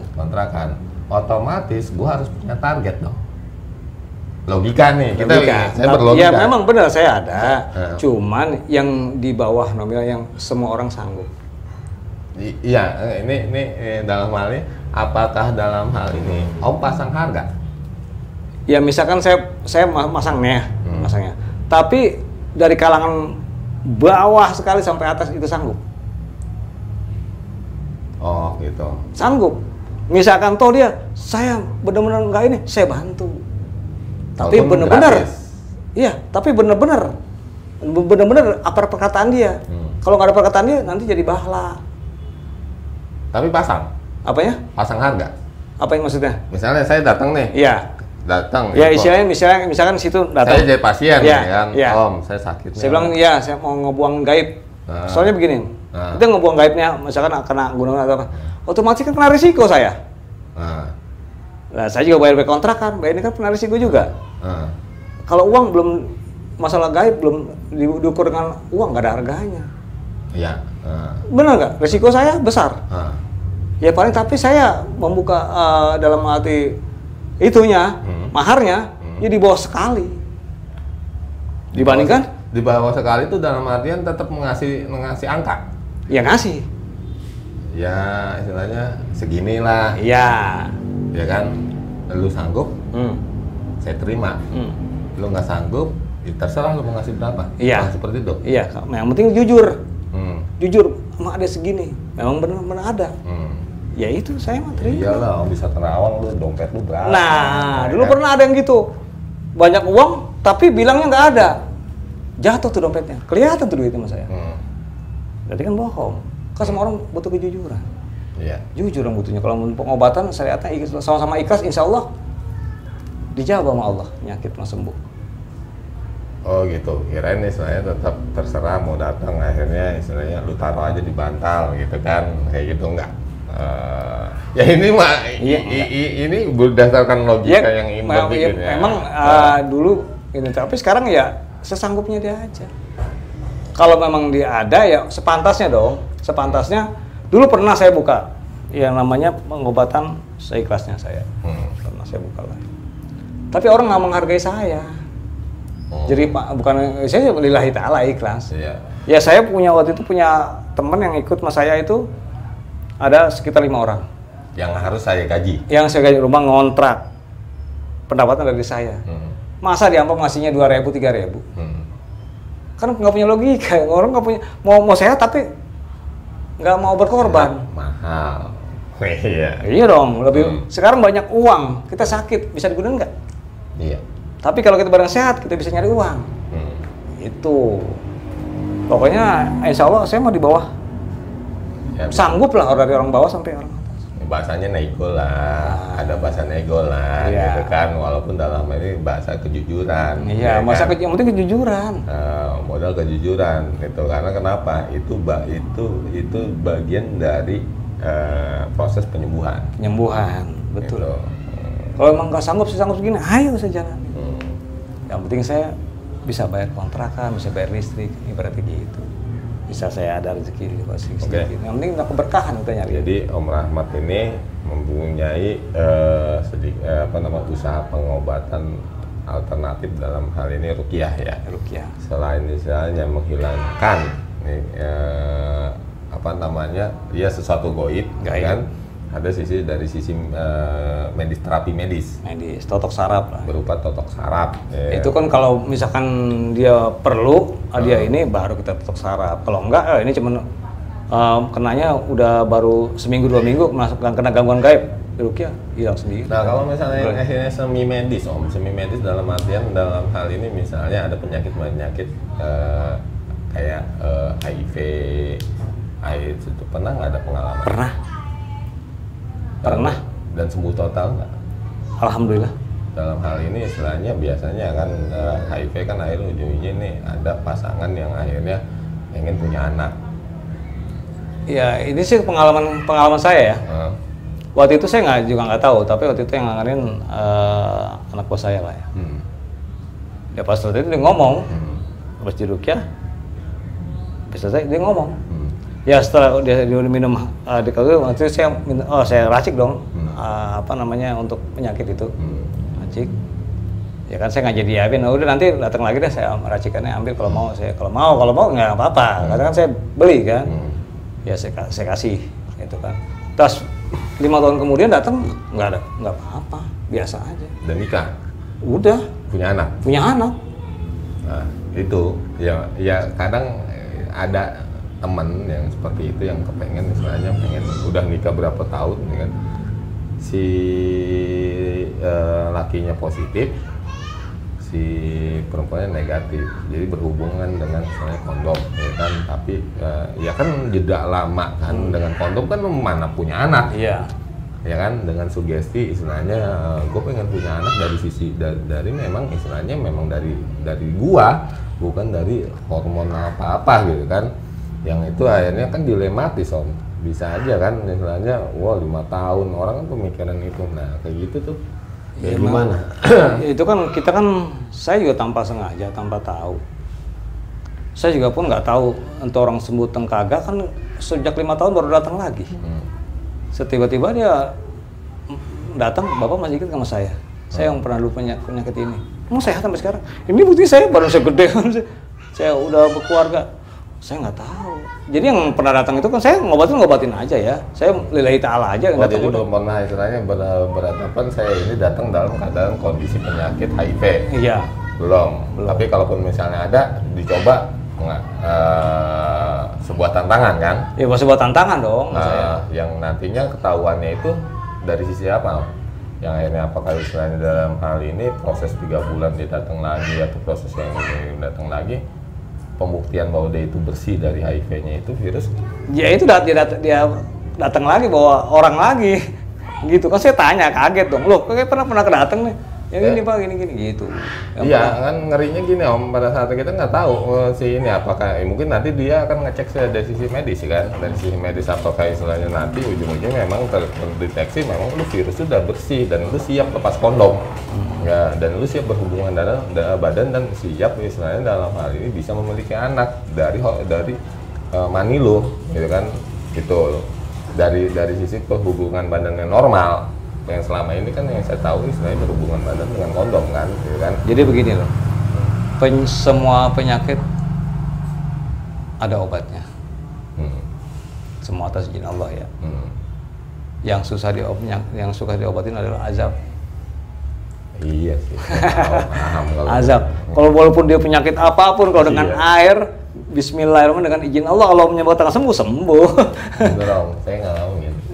Karena kalau misalnya udah azab, mau selevel seorang itu ahli ibadah juga susah. Bisa berhadapan itu dengan hukum Allah. Nah, kalau itu obatnya, tobat. Tobat kan sekarang banyak kan tobat sambal. Nah, tobat nasuha. Tobat nasuha ada serem itu, kan? Iya, jadi berbuat lagi susah, ya kan? Nah, apalagi ya? Kayaknya, ya kalau pengen tahu lebih detail atau apa ya, datang aja lah, ya kan? Ke Om Rahmat. Ini daerah mana, jalannya apa sih? Di Kreo, Jalan Pos Cokro Aminoto. Pos Cokro Aminoto, depan Bank Mandiri. Iya. Kalau dari Blok M itu posisi sebelah kiri, depannya kanannya Bank Mandiri. Itu ada pelangnya itu, Rukiah.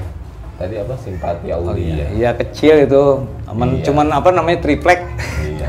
Rukiah Simpati Aulia. Ya semua penyembuhan atas izin Allah, bukan saya. Saya bukan apa namanya orang terkenal, yang tidak. Saya hanya berdoa, ya Allah, aku mohon kepadamu ya Allah, semoga yang datang ke tempatku orang yang engkau bisa sembuhkan. Cuma itu doang saya doanya.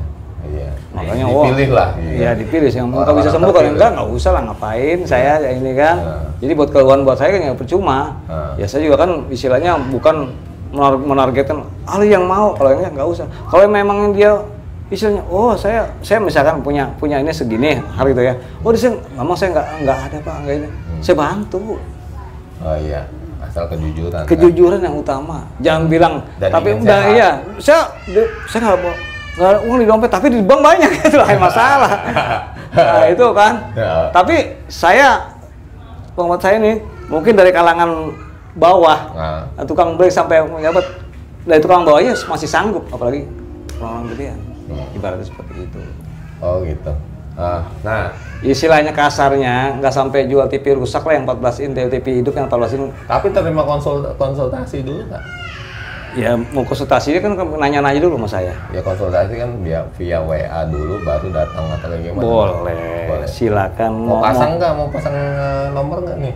Ya boleh, mau konsultasi misalkan tentang Atau langsung datang aja ke sini? Ya tentang rumah tangga, tentang apa. Jadi gini loh, pengobatan non medis itu bukannya karena sakit guna-guna, santet, telu atau pelet. Nah iya. Orang yang berselingkuh itu adalah penyakit non medis juga. Karena pengalaman saya ini, saya berdasarkan pengalaman. Iya.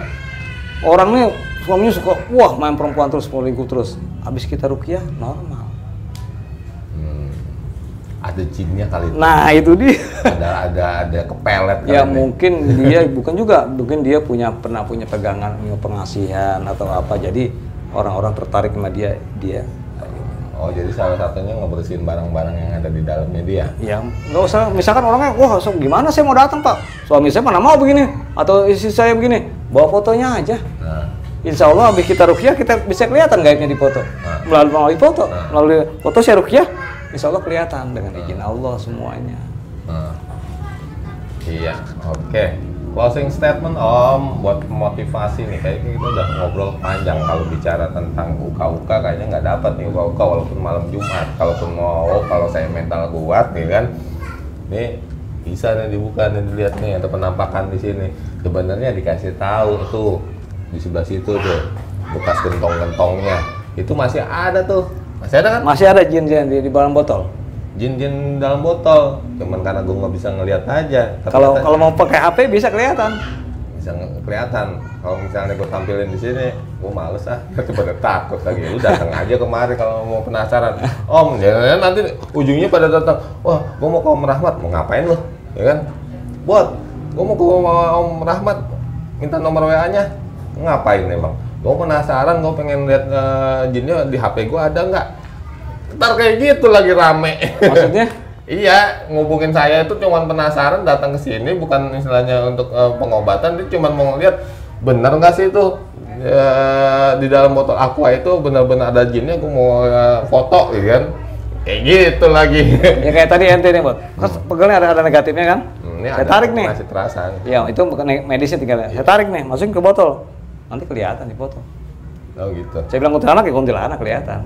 Nah, oh iya, sedikit bicara tentang kuntilanak, pocong, gondoruo atau apa, itu siapa yang namain sih Om? Apa memang Itu hanya kiasan. atau bentuk-bentuknya memang istilahnya itu sebetulnya itu kategorinya apa ya, sih? kayak Sebuah jin itu jin sebetulnya. Kalau setan itu kata kiasan. Jin itu kan yang bisa berubah-berubah. Berubah wujud. Nah, kalau setan? Ya setan hanya kiasan aja lah. Nah, Hanya kata kiasan. tapi emang bentuknya emang kayak gitu. Misalnya Ya macam-macam bentuknya. Ya kalau misalkan gitu. iya kalau mau lihat jelas ya nanti mau ente aneh kasih foto-fotonya yang selama ini saya ruqyah, saya foto-foto saya kasih. Lihat di Facebook saya kan ada. Ngeliat di Facebooknya Om aja dah. Jangan masuk Nah. ke sini. Bukannya napa, gue males ngeditnya. Kecuali mau pengobatan dah, insya Allah. Ya kan? Kalau pembuktian istilahnya ini, silakan lah. Mau ya pengobatan, ada masalah keluarga, rumah tangga, rumah atau anak yang memang misalkan dicek deteksi kok nih nggak ada penyakitnya tapi sakit, nah itu gangguan dihalangi oleh non medis.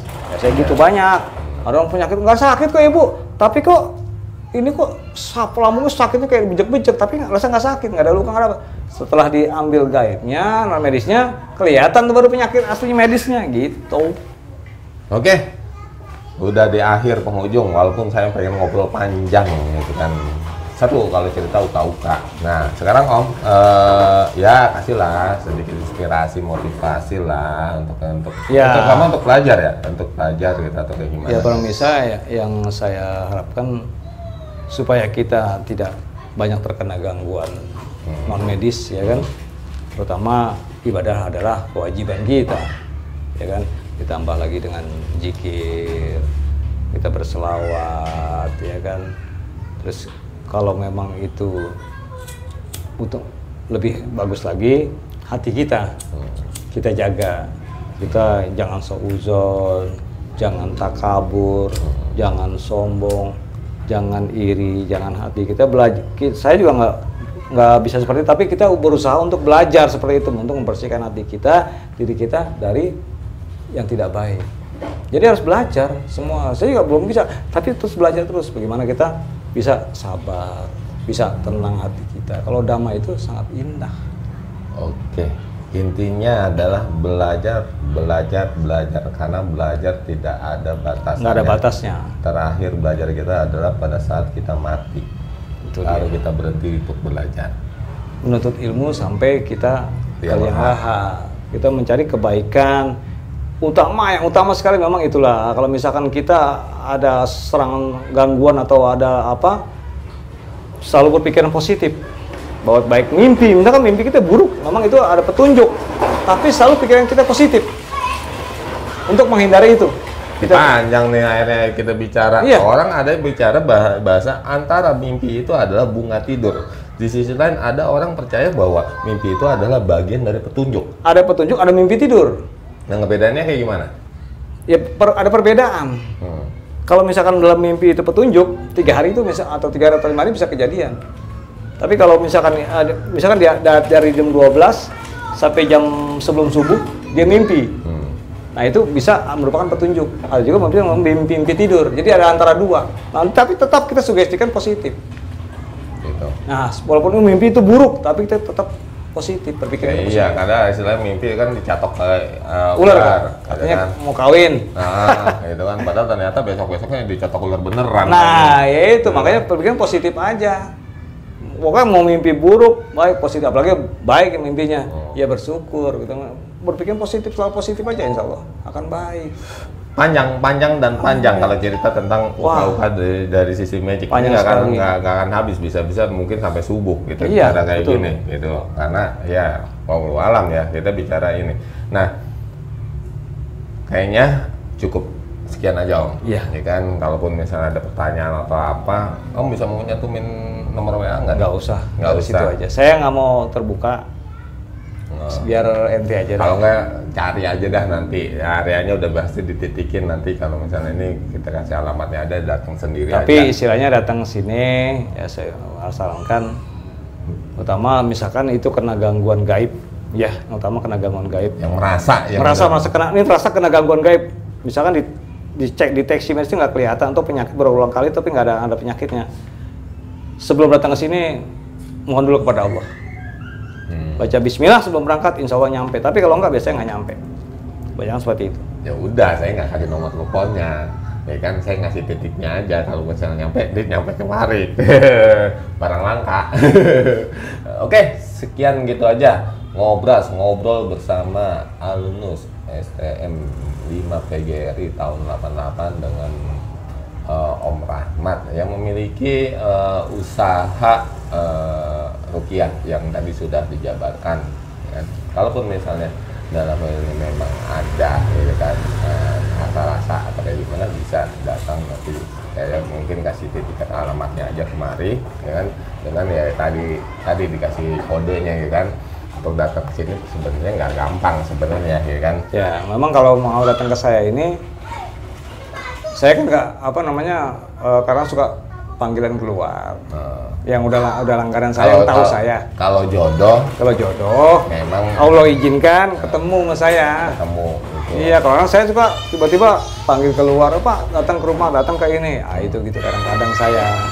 Ya, ambil sisi baiknya, buang sisi buruknya. Jangan menjadikan sebuah perdebatan antara medis dan non medis. Itu adalah pilihan, ya. Pilihan Anda untuk terapi atau kemana Anda tuju, ya kan? Jangan menjadikan suatu perdebatan. Kita posisi saya terutama untuk menghadirkan sosok narasumber dengan ternyata alumni sekelompok, ya kan? budut, baik itu STM atau SMA, TGRI, swasta ataupun negeri, kan memiliki karakter dan dunia usaha yang beda-beda. Ada yang seorang pengusaha, ada seorang pedagang, bahkan ada yang inilah salah satunya sosok yang istilahnya yang disebut profesi yang langka. Kan? Aneh tapi nyata ya. Aneh tapi nyata bahwa ternyata ada seorang alumnus budut itu seorang yang memiliki kelebihan yang ternyata bukan dikomersilkan, tapi setidaknya menginformasikan. Ya, siapa yang berbagi, butuh pertolongan atau dengan izin Allah sampai. Kalau tidak, ya itu semua atas izin Allah. Nah, itu aja. Oke, semoga bermanfaat. Salam budutan. Nah, wassalamualaikum warahmatullahi wabarakatuh.